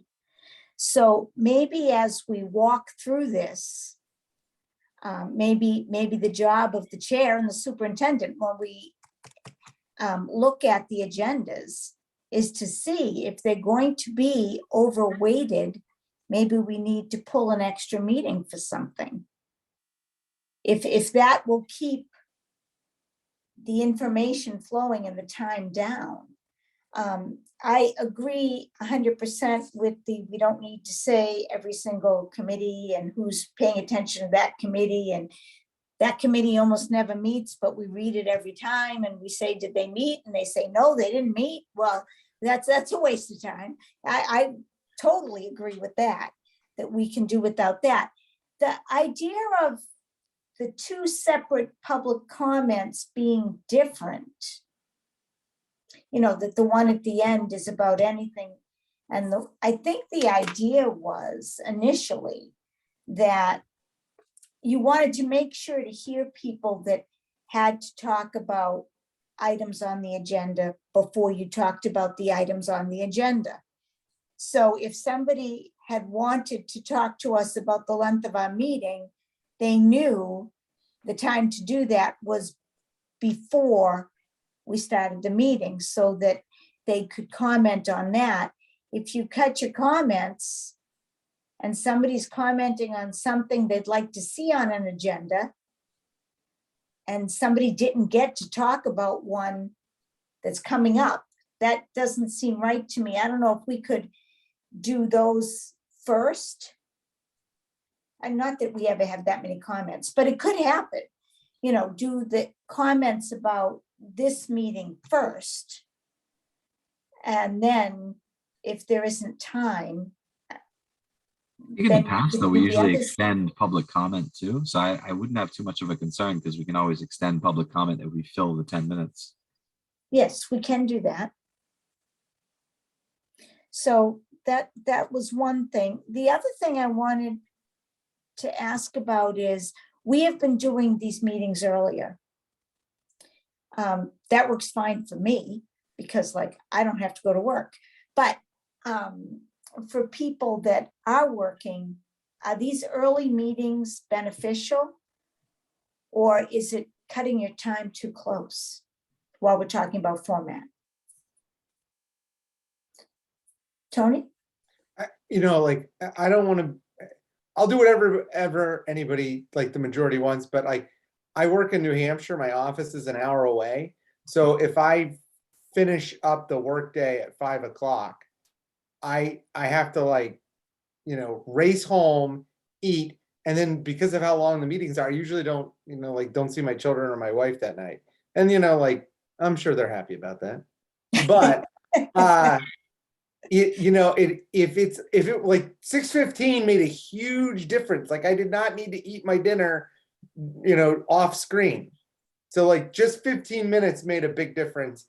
If it was like at 7 o'clock, not only would that be a really big difference, but I think I would also have the tendency of cutting down on longer meetings because everyone would be more aware of the time. But again, I know I'm the odd duck out and that I work so far away, but if other people don't, it's fine. I'll make it work. So just a thought, or even, yeah, Brian? I would say I like the 7 o'clock meetings definitely better as well, especially in the fall too. I'm going to be coaching and it's just hard to get on for 6.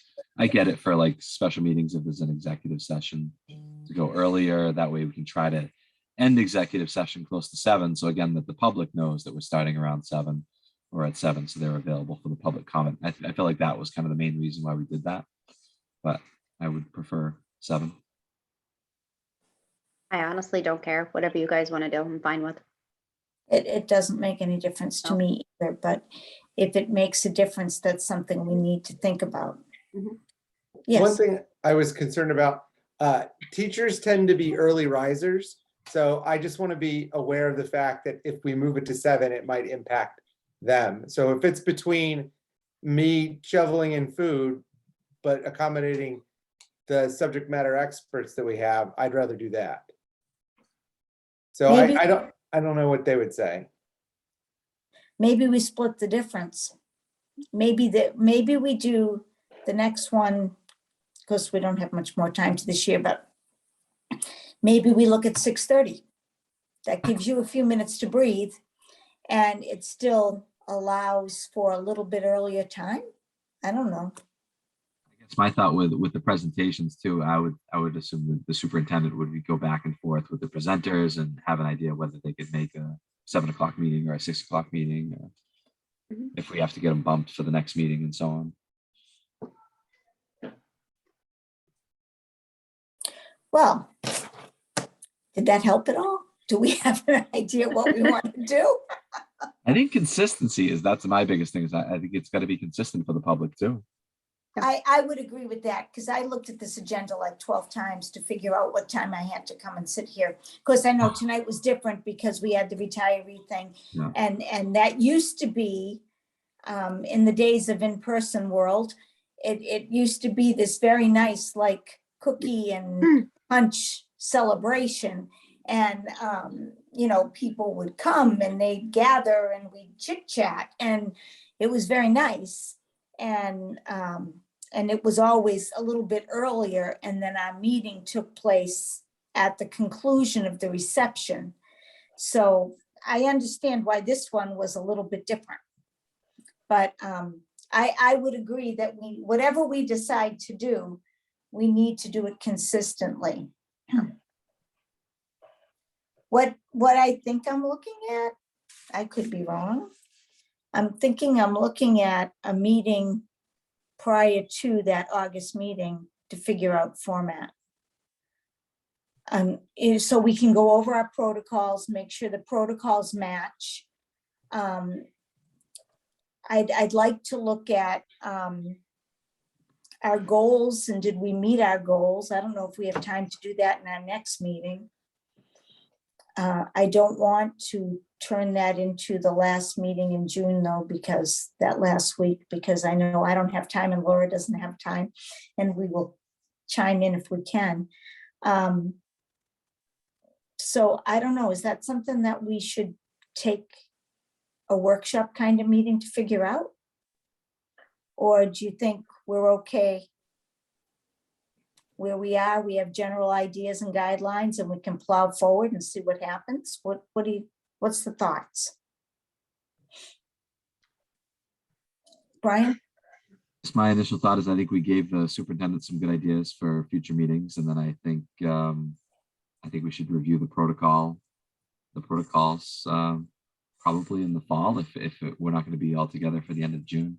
Our first meeting in the fall, review the protocols and kind of sets the tone for the year, and then we can revise as needed. I think also I think we gave the chair some feedback too on the agenda as well, so that we have more updated agendas too in June and August. Okay. Does that work for everybody? We can, Dr. Burnham, what do you think? I think that that's fine. I would offer a few comments. I think that my administration has worked really hard to be transparent, provide a lot of information. That's how you earn the trust. So having all of these presentations, while I appreciate the notion that we don't have to prove that we're doing the work, to some extent, I think for the public, we do have to prove that we're doing the work because we received a lot of ESSER monies. We have advocated for positions that we felt were necessary. And I think it's important for the public to see the impact that some of those positions, like our Title I coordinator, like our Director of Teaching and Learning, our Behavioral Health Coordinator, the added social workers, right? For them to see the benefits and the type of work and the impact that having somebody with that expertise and the time to focus on those areas, because prior to adding a lot of these positions, a lot of this fell on the principal, who at that time did not even have a full-time assistant principal. We added full-time assistant principals.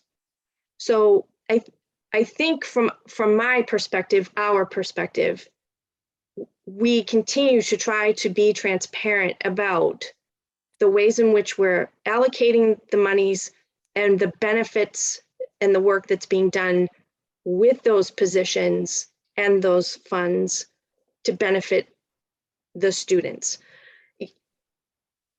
Maybe that won't be as important once ESSER monies have kind of, faded out, but we did think it was pretty important, and we were really required through the ESSER grant to be providing updates on how these monies were being spent. And we have done that throughout this year at these meetings. I would say the thinking around the slides, you're right, you don't need somebody to sit and read word for word what's on the slide. But I will say that the reason that there are more slides and more words is because we post these documents with the meeting agenda so that the public can see them. And if people are going to review them and maybe not see the meeting, they have to come close to being able to stand on their own. If it's too limited in the number of words and just bullets as like a trigger for the presenter as, oh, this is what I need to talk about next, it's not going to convey enough information as a standalone document. So again, that's part of the thinking around it. We can certainly, now that we're coming out of COVID restrictions, get back to using the local cable access channel for conveying information. So, maybe some of those presentations are delivered on television, and maybe those videos are posted on our website so that they're accessible. And maybe I could even share those video clips with all of you, and then we don't have to go through presentations during a meeting. I would prefer to steer clear. I mean, in one of my prior roles in another district. As the assistant superintendent for curriculum, I had to write reports. I used to write an end of year report that covered all of the work that was done on curriculum, professional development, vertical teaming, on and on and on. It was a really lengthy report that I would write every single year. I don't think any of you want to spend time reading a 65-page report. So I think somehow trying to modify and convey the information through video versus a written report, I think would be preferable for me. I think it's more accessible than, the community is not going to sit down and read a 65-page report to find out, what we've done. Might they flip through a 12-minute video voiceover of slides that explains what we're doing? Maybe. So if you are interested, we had planned to give you an end of year report for the assessments because the final benchmark for iReady has been done. Rather than a more typical presentation, we could attempt to do a video recorded version that you could review ahead of the meeting, after the meeting, at any time, and forward questions you might have. And we can also share that video out via email with parents, post it on the website, send it off to Pack to Play. So I think that there are other tools that we can access now that we're coming out of these COVID restrictions that might be helpful, but I think it's important for me still to be able to communicate to the parents in the community the work that we're doing. And if you were talking to other educators, you could hit the highlights really quickly, but you have to remember that the audience that you're trying to reach doesn't necessarily know all of the information as a foundation. So just some thoughts. We could try a different model of that report out for the end of year assessment report and update if you'd like to.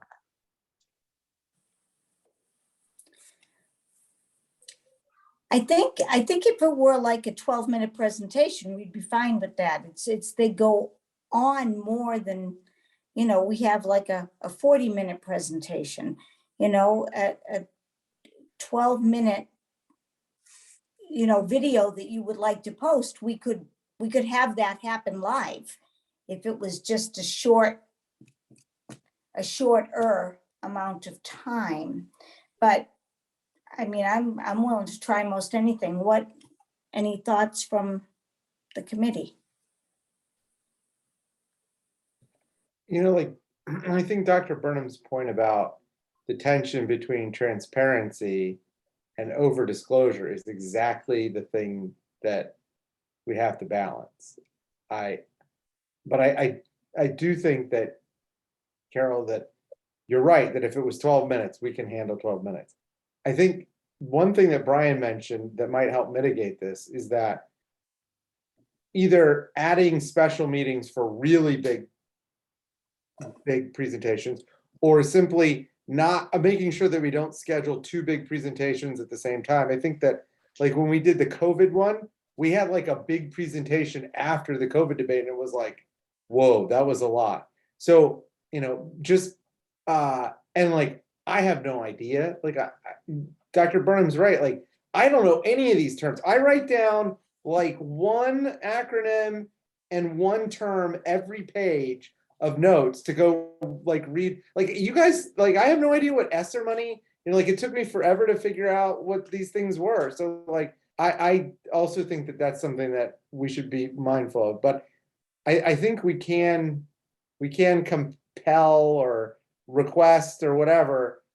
How about incentivize shorter presentations? Because I do think that they're more impactful. Like I said, the one that Mrs. Beardmore gave about how they teach language, she had just prompts on the thing. And I remember everything she said, and it made so much sense to me. Like I took Greek, German and Spanish, and none of that made sense, but her presentation made sense. So, you know, like, I think that's where we gotta go. But I think Dr. Burnham obviously brings up really good points.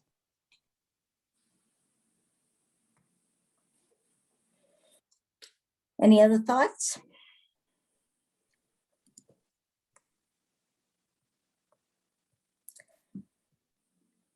So are we asking for a video, or are we asking for a shorter presentation, or what are we asking to find out about assessment? Because that is and that's a perfect example, Dr. Burnham, of what information that not only do we need to know, but the public needs to know. There's a lot of concern about assessment and achievement, and so should we just say, let's see if we can make this a shorter presentation, or should we ask them to, it seems to me it would take so much time to do a video. I hate to ask people to put in that amount of time, but maybe it doesn't. I mean, it didn't take long to do those videos about the responsibilities of the school committee, but this information is different than that information. So what is our directive here?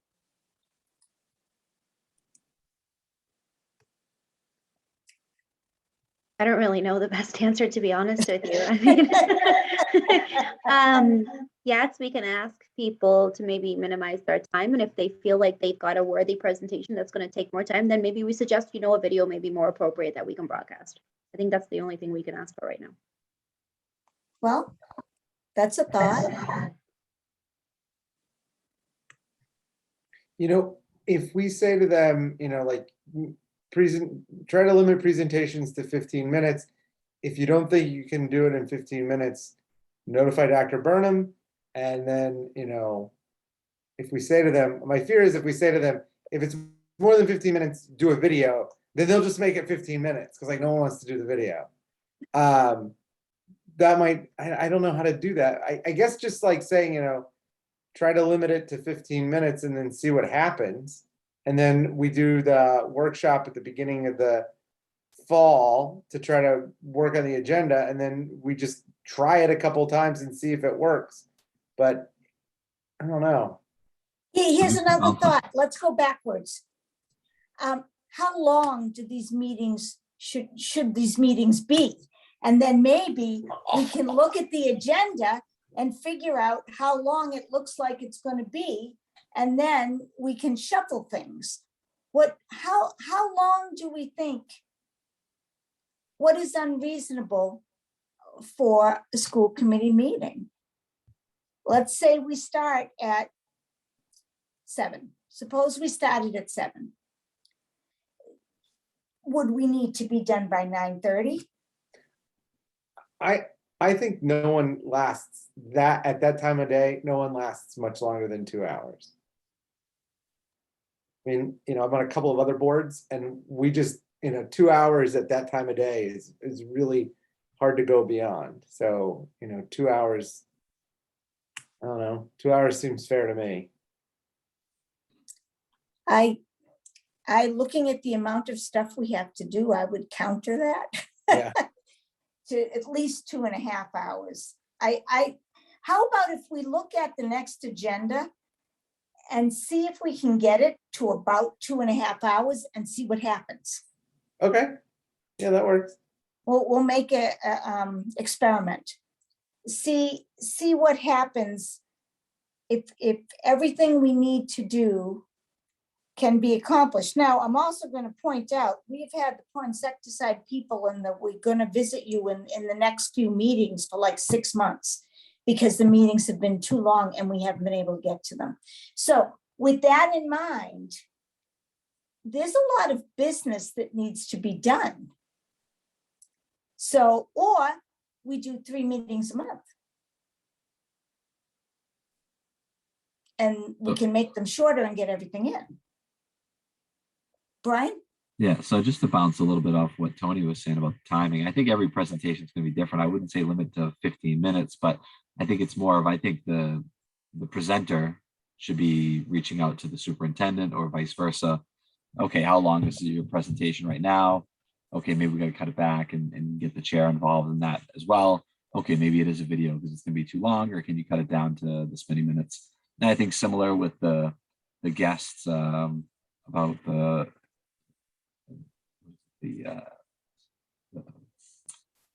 spraying of the weeds and stuff like that. Maybe you reach out to them and say, okay, I can give you 5 minutes to discuss this, and we'll do a Q&A. But I think it's giving some people some direction, or if they have an idea of how long they think they're going to be, at least you have an idea of whether they need to cut it back down or we move it on to a different meeting.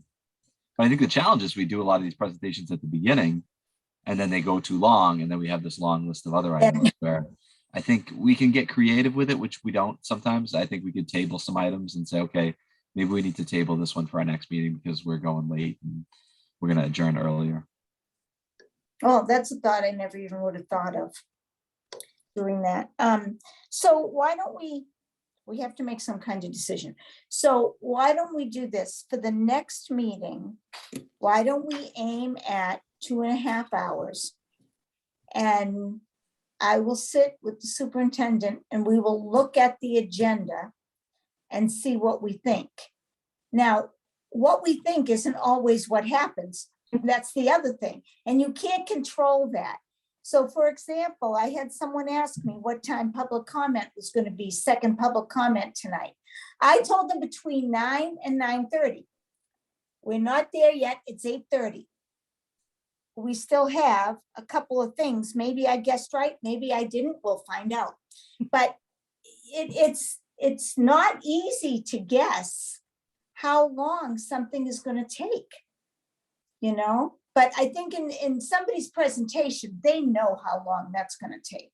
They can, maybe the thing is to have people do their presentations and time them. And then they can see, oh my goodness, I just talked for 40 minutes, or I'm halfway through and it's been 20 minutes and maybe I need to cull some things, you know. Maybe it's a different way to look at it, but let's for the next meeting, let's see if we can keep it to about 2.5 hours. We think nothing is going to be perfect and maybe it will go by quicker. You never know. Some things do. Tony? Carol, one thing you just said was, I think is a really good idea.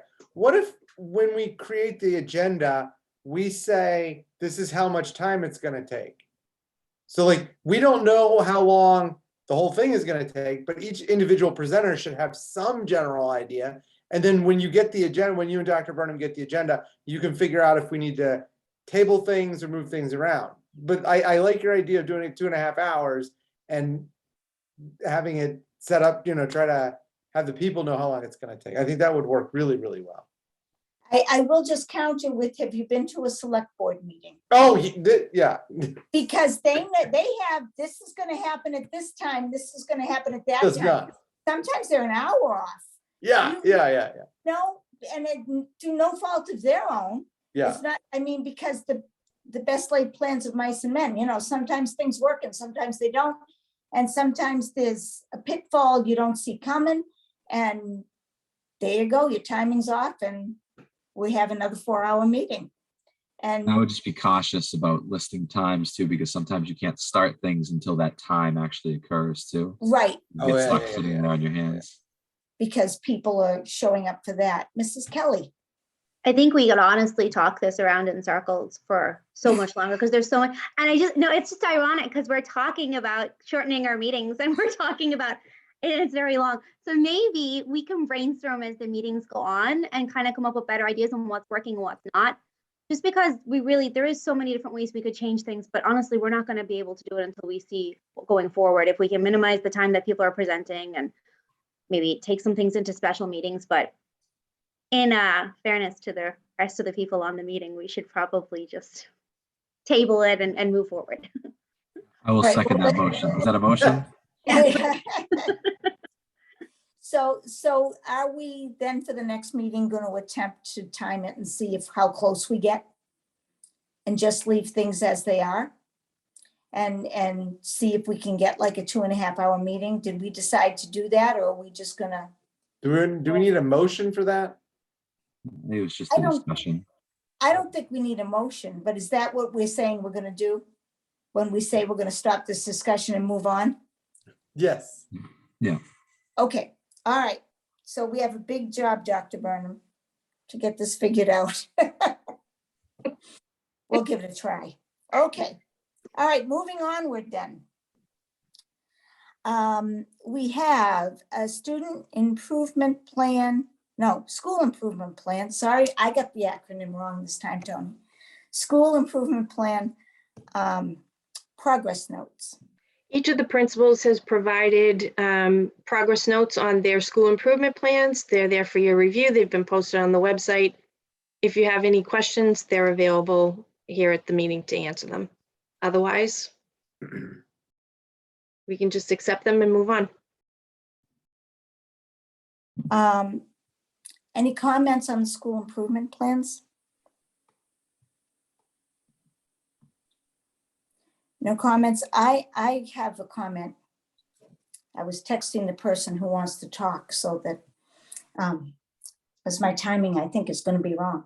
I have a comment about the school improvement plan, and it was, I really liked looking at it and then looking for the red part to talk about what was accomplished in the year. I thought that was a nice format to take a look, so that we could see what specifically had been accomplished, or where you were at, or, because like many other things, you have a plan and then something happens and things go haywire, or something happens and they go crazy and everybody did more than you thought, or whatever. So I did like the way that it was formatted. Are there any other comments? Seeing none, do I have a motion to accept the school improvement plans? Mr. Leighton, Make a motion to accept the school improvement plans. a second, please. Mrs. Kelly? I'll second that. All right. So roll call vote, please. Mr. Schoenbrini, Yes. Mrs. Kelly, Yes. Mr. Leighton, Yes. Mrs. Ashambo. Yes. Okay, we have, and thank you for doing all that work on the school improvement plans. We appreciate that. Now we have TCP program priorities. Dr. Burnham. Well, I think we should mention first, Mrs. Ashambo, that we're going to pass over the donated days on the agenda. I crossed it out because I knew I had to pass over and then I didn't say it. So sorry, we have to pass over the donated days. Thank you for catching that. Alrighty, so I wanted to be able to have a little bit of conversation with you all relative to the future of the programs that are currently housed at TCP. And, we gave you a recommendation based on current context, what we know currently about our available space, enrollment, et cetera. And I think it's important for you all to know that we approached our conversations and looked at a lot of different possibilities, but with the guide in mind that we needed to stay within our 2.5% increase to our budget annually and not incurring additional costs that would require us to cut something that we have currently in terms of the academic programming, athletics, or other activities and services. We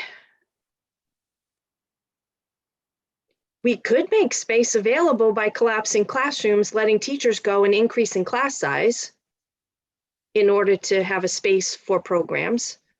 But we wanted to maintain our current academic programming as is, with class sizes where they are. And again, live within what we believe will be at least the 2.5% and likely not much beyond a 2.5% increase annually to our school department budget.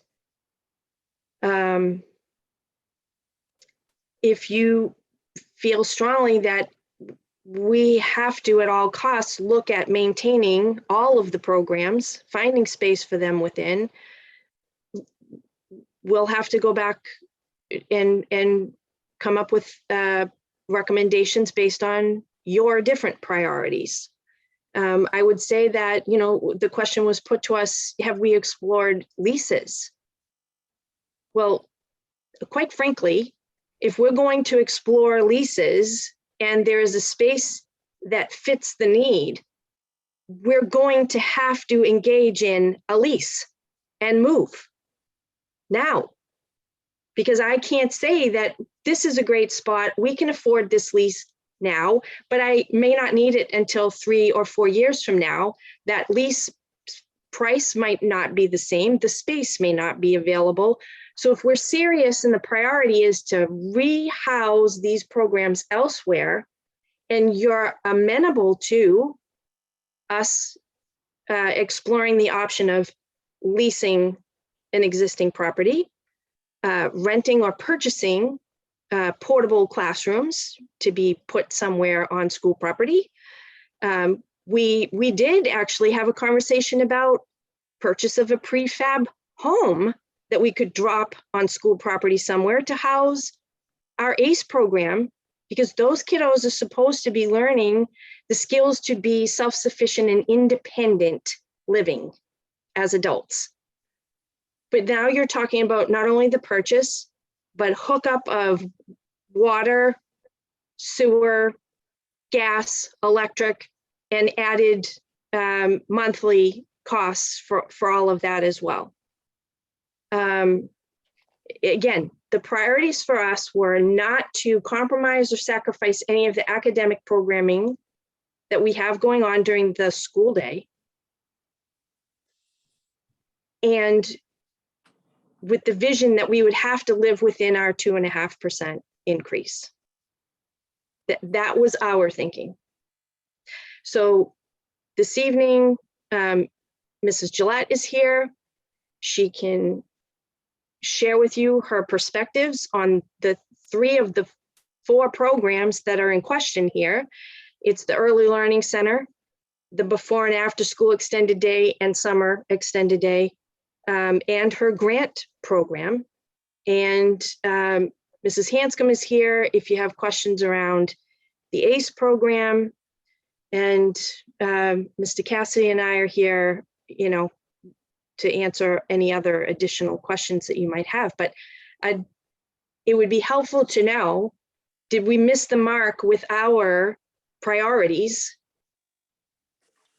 And if you would want to establish different priorities, it would be helpful to know what those are. Any thoughts? Mr. Leighton? I think a lot of information came from the TCP, the Town Municipal Building Committee too. So I think they had thrown out the ideas of like leasing a building, but I feel like that wasn't feasible, that we're going to be paying for a building. These programs have to be run on the fees. So I don't think that made a lot of sense. I think what I got from the Building Design Committee was that more of exploring more opportunities if the TCP building is not available to us, that we're working with the town manager or even the Municipal Design Committee about possibly using other town spaces like the town hall, the Ritter building, maybe the Brooks House, and what kind of renovations would we need so that it would be feasible to use. And if there are no renovations that are feasible to use, that we would say, okay, we can't use this building, even if it is renovated. We can't use this building because it's just not going to fit our needs with the renovations in mind. And I think that connects back to the capital plan, that if it was connected to the capital plan with the town manager involved in it, that they could be renovating these buildings to the ability that we could actually use them. I think that was it on my end. Anyone else?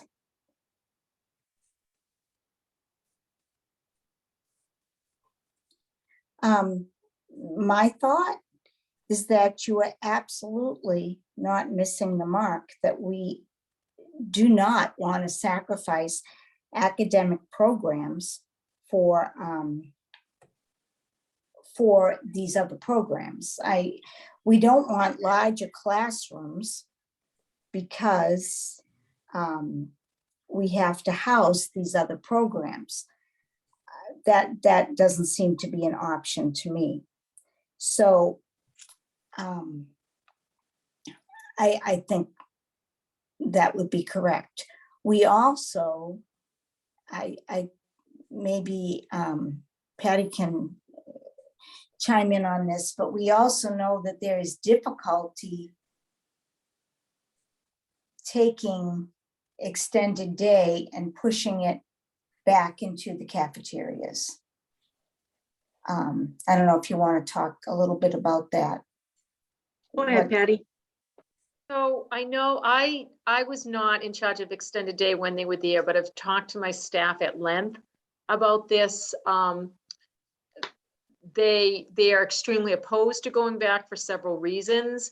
For our early learning center, it's difficult because we're sharing space with the entire school because it's during the school day. So we don't have access when it may be conducive to our children's needs for the library, for the outside playground, because we'd be sharing it with the school, who obviously gets priority. So that was a huge issue. The timing, you folks just approved earlier this year that we will change the timing of ELC from 9 to 2:30. We would have to go back to the 8:30 time because with busing and everything at the primary school, that would not work with the parking and people with dropping off kids, that wouldn't work. In regards to extended day, they were housed mostly in the cafeteria from what I understand. And it was difficult because you have kindergarten through 5th grade all together in the same room, as opposed to where we are now, where we have separate rooms and we can put them where they developmentally work better together. And for staffing, we're able to share staff and go back and forth. With the school, you needed more staff because we had to have someone manning the front door, and then we needed someone to walk the children in and out because parents obviously can't come in and out of the building freely. That was difficult. So I know the staff who had previously been there are 100% opposed to moving back. Because it as welcoming as the schools are to us, and they are and helpful, it just isn't conducive to running an extended day program. In regards to my coordinated family and community program, which is under the Department of Early Education and Care, part of the grant is that we have a dedicated space, not a shared space with someone, but a dedicated space, because we have parents and children, we do parent education, so you have parents in the building. So that would be difficult again, too, with parents coming and going in one of the school settings. So I don't know if I answered your questions, but that's. Well, yeah, I think you answered the questions. I thank you. It's challenging. The whole thing is challenging. I would offer this. When we made the move away from the school cafeterias and back to TCP, it was around safety and our ability to staff, right? Part of the safety is the number of staff to student ratio, but part of the safety also comes with our capability to have more structure in the space. We have dedicated spaces for different purposes when we're at TCP. When we're in the cafeteria, that's the one space. I will say this, kiddos, some of them are with us from 7 a.m. until 5:30 p.m. Their capacity, they're young, their capacity to act as though they're in a school setting at 3:30 in the afternoon until 5:30 in the afternoon, it's not there. They have a lot of energy, they require a lot of oversight and management. When we were in the school setting with less structure, My administrators were constantly being pulled in to address situations for the extended day students. And oftentimes, extended day staff were looking for the nurse. Well, our school nurses are not in the building through 5:30, nor am I requiring my school administrators to remain in the building because there's a program going on in their building. Providing structure and specialized space for specific activities significantly reduced the challenges that the staff experienced, which is why you're hearing that the staff do not want to go back to what existed prior. For the safety reason, again, we come back to having structured activity for them and the staffing ratio. If we lose our veteran staff who have been with this program for a long time because they are not willing to go back to the old model, we've been telling you all year long that we have struggled for staffing for this program. If I can't staff the program, we can't have the program. This is why I say if it's an absolute must that we have to return to the school, the cap is going to have to be reduced for safety reasons. For safety reasons. Definitely.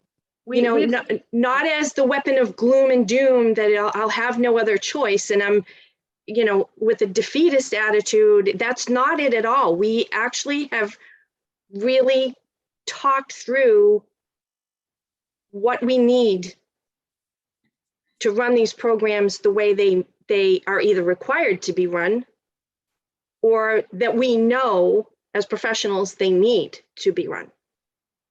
Patty, you wanted to add something?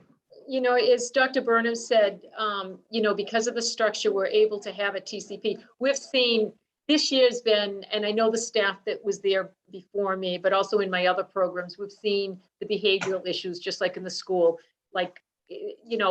change so drastically. And as Dr. Burnham said, these children, by the time we get them at 3:30, are exhausted, they're hungry, they're stressed, they're anxious. So fortunately, we have such a great team of staff that we're able to be, counseling them and helping them through the day and dealing with their outbursts, but it's constant, and we're fighting for staff all the time. We can't have a staff full of just teenagers. We need, some adults, and it's a difficult process and it takes a lot. So to go back to the schools and be in one room and not have, access to just go out and play when we need to really just like that, or have a gymnasium that we have access to, is really going to be, I think, detrimental to the program and to the staff that we do have, to their ability to provide what they always do, and they're amazing.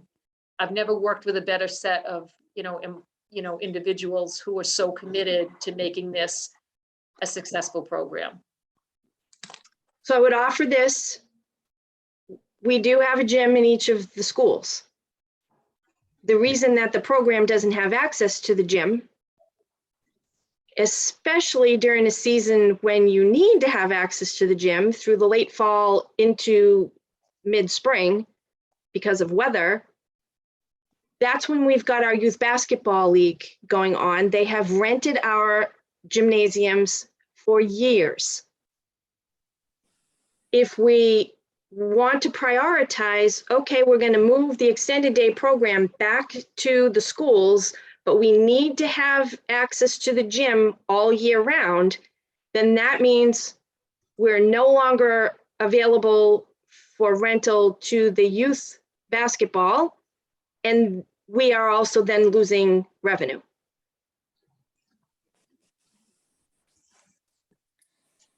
So I think we just need to reaffirm that we are in agreement that the academic programs come before these programs.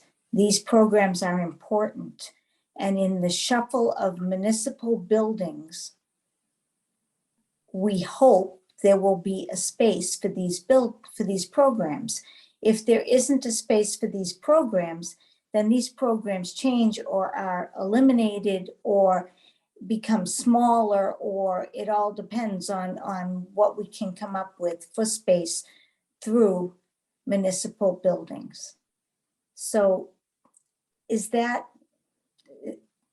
are we in agreement amongst the committee that the priorities set by the superintendent are in fact our priorities, and that leasing a building could eliminate a program or whatever? We don't have money for that. So we agree that we are very flexible with going into other buildings to serve, if the space is serviceable and will work for us, we're happy to do that. But the priorities are, as the superintendent had previously stated. So I'm not getting any disagreement. Agree. So I think we're all on figure the same page. we agree that, I mean, this isn't a vote or anything, but a discussion just to make sure that it's perfectly clear that although it was the superintendent answering the question to the committee, we in fact agree with the answer. Yes. Okay. Okay. Does that work? Thank you. Okay. So now it is time for public comment. Public comment open to anything under the jurisdiction of the school committee. And I know that we have public commenters. So I will ask Mr. Murphy if he would state his name and address, and he can speak. Thank you. I'm Tim Murphy. I live at 97 Island Road. I'm here with Dave McDonald, who lives down the street on Island Road. I'm going to say it's like 179, 181, something like that. But I think both of us are around town enough. There he is with the beard. So that you may have recognized. Some of us have met you before, but thank you very much for this opportunity to be here. What we're trying to do starting tonight and for the last few days is to start spreading the word about a candlelight vigil that we are planning to stop the violence and help start protecting our children. It's a candlelight vigil that has been in the works and has been discussed for a little over a week. It is planned for tentatively, hopefully, excitedly, for Friday, June 10th at 6:30 in front of the TC Passios building. As I said, this is something that's been in the works now, something that Dave McDonald started getting the ball rolling, but there are now 20 people on an email list that have been actively involved in helping us get this going. Dr. Burnham has been actively involved since the beginning, and Liz at the office, and we thank both of them for their support. There's a little glitch as far as the date is concerned, because there was a disagreement about whether or not this was an event that required the selectmen's prior approval. So they will be voting on Tuesday to give us the final approval. We're very optimistic and expect that they will give us the approval. We had sought out from Dr. Burnham where the facilities would be available. It looks like the availability is in the area in front of the TC Passios building. So that's kind of where we're at the moment.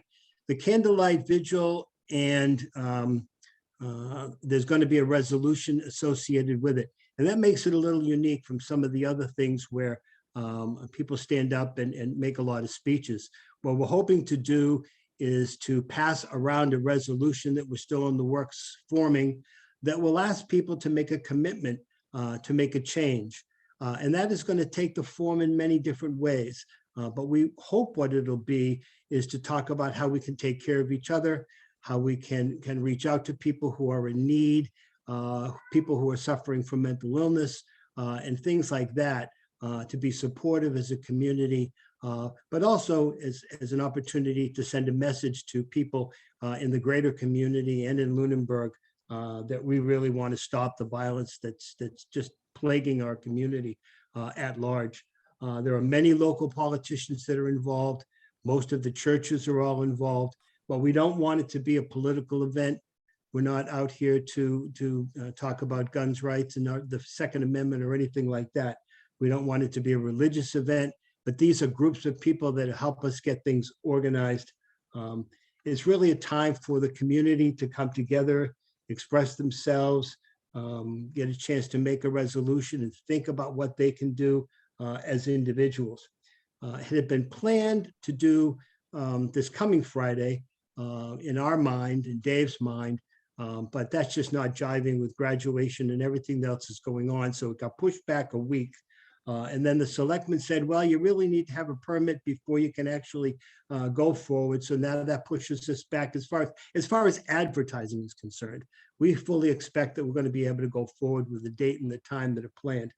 We had hoped to have a lot of students involved, but of course we've missed the seniors, or will be missing the seniors as far as them being actively in school, because we've still got the juniors and still plenty of kids are involved. So we can seek your assistance in helping pull together kids, because we don't want it to be an event that simply has a bunch of politicians and a bunch of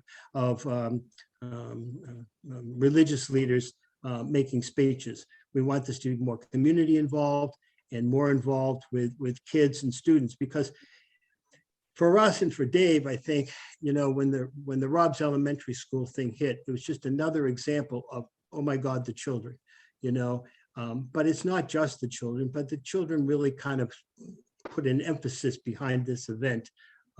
But, Buffalo was a guy who drove for miles to go and targeted Black people at a local grocery store. And I read as I was picking up and waiting for the meeting to start that there was another shooting in Tulsa, Oklahoma today, where 3 people were killed at a medical facility. So it's everywhere. It's rampant. You can't avoid it. So we'd like to have students involved. We'd like to have the community involved. So we will have this resolution. The selectmen is still working on it, trying to find the language that everybody can be comfortable with, which you can imagine takes a couple of days. But it'll be something where people can sign a document that'll say, I'm making a commitment to do some things in my small way to help stop the violence. So it'll be passed around, people can sign it, etc. So what we're here for with you tonight is to help us spread the word. Obviously, there's a forum here, and there's a lot of people that are listening. So we're looking for that. We're looking for ideas from you to how to get more of the kids and the students involved. Dr. Burnham's been involved with this from the very beginning, as I said. So if you need to ask questions or funnel information through her, you can, or through Carol. Carol's got my email. You can probably find Dave. Many of you have probably bumped into him on various different events around town. So, we're looking for your assistance, looking for your help in spreading the word, and any great ideas you have to help us pull this thing off. Well, thank you. Thank you for your information. And we'll be watching to see what happens at the select board meeting. On Tuesday. On Tuesday. Okay. Thank you very much. Excuse me 1 second, Dave McDonald on Island Road. I want to give a thank you for Mr. Murphy for helping us be on this committee. I'm also irate at what's going on. I think we got to stop somewhere. We got to tell the whole country that Lunenburg is, that we care and we want to spread that word. But we're also for your input as far as the schools. The schools are very important. The children are there. I spent 35 years in the Salvation Army. We know what's going on in our communities. I think this is really needed, and I really want to thank Dr. Burnham for her help. And I talked to the selectmen today, but we're really looking for your input and your thoughts. So if you have any tonight, please let us know why we're here, because we're still in the planning stage. But I want to thank you all for what you do for the town and your commitment to the schools. We really appreciate it. Thank you. Thank you. Thank you very much. Thank you. All righty. We will take what you said under advisement. Mrs. Kelly? this probably goes without saying, but Dr. Burnham, can we make sure our principals put this in their newsletter to go out and advertise, or? After it's approved by the select board. Yes, after that, yes. And just as a point of information, we can see in the school dude scheduler that there's no event currently scheduled at TCP.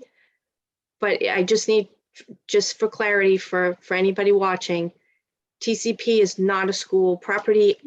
I don't have authority over that facility.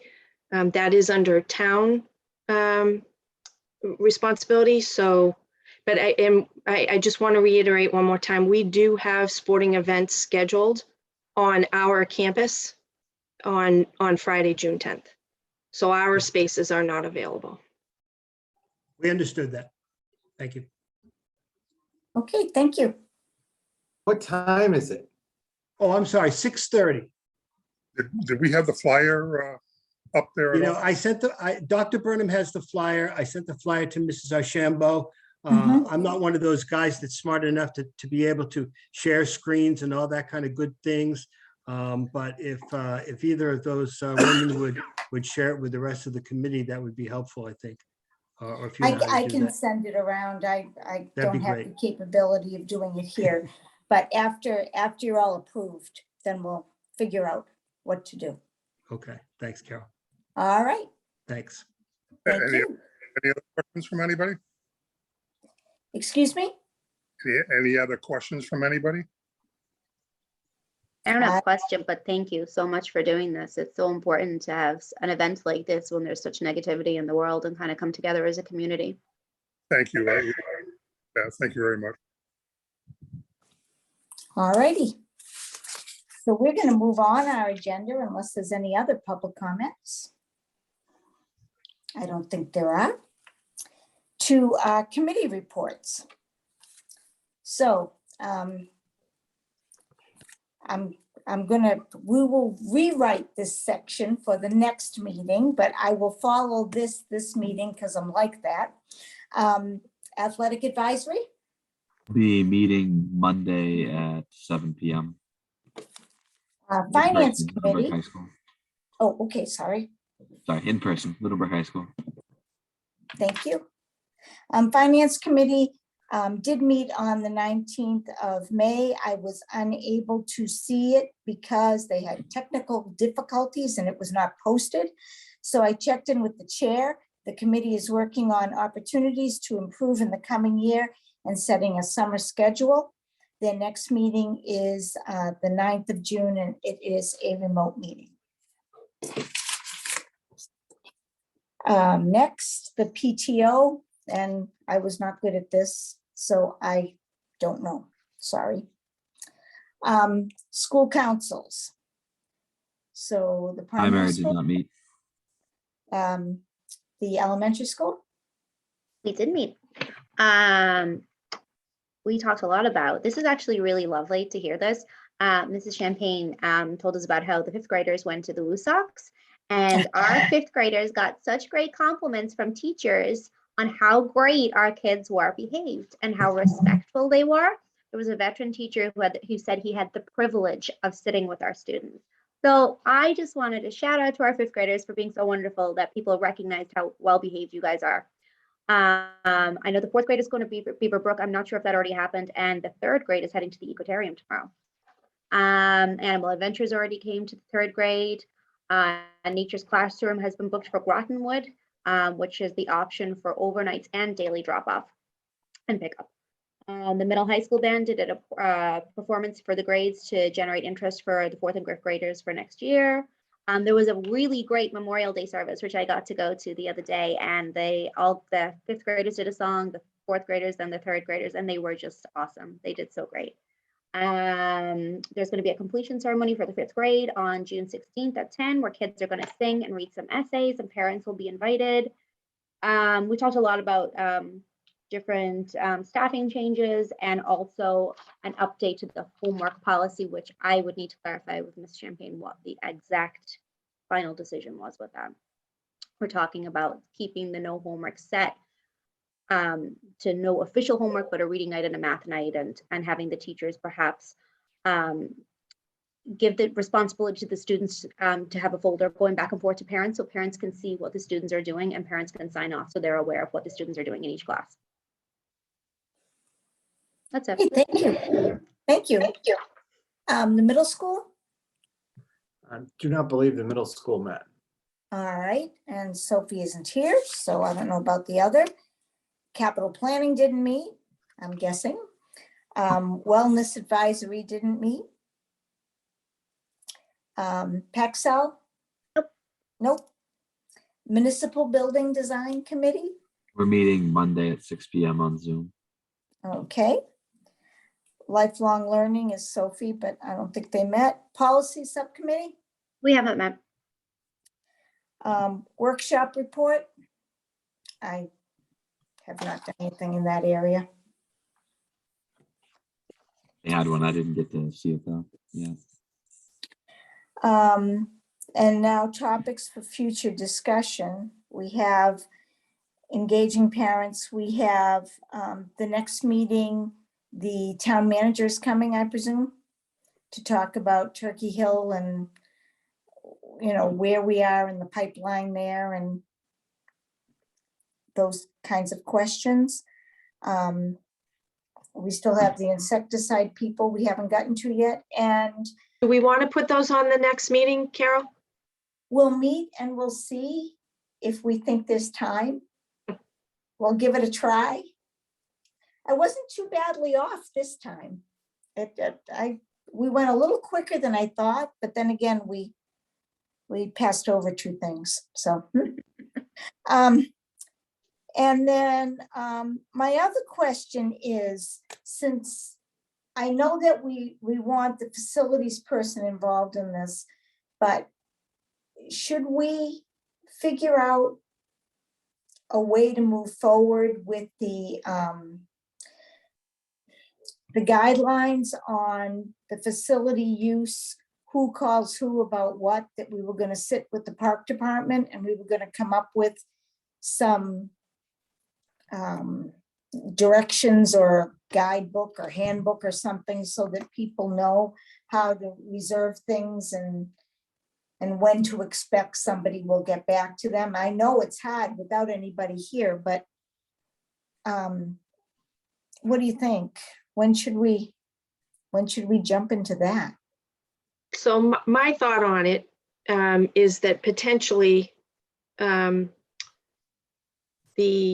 DPW director or the rec department director, or both of them, can actually sit down with even just myself and the new director of facilities when we get somebody on board, and just discuss the fact that we've got to clearly articulate who needs to be contacted when looking to rent certain facilities.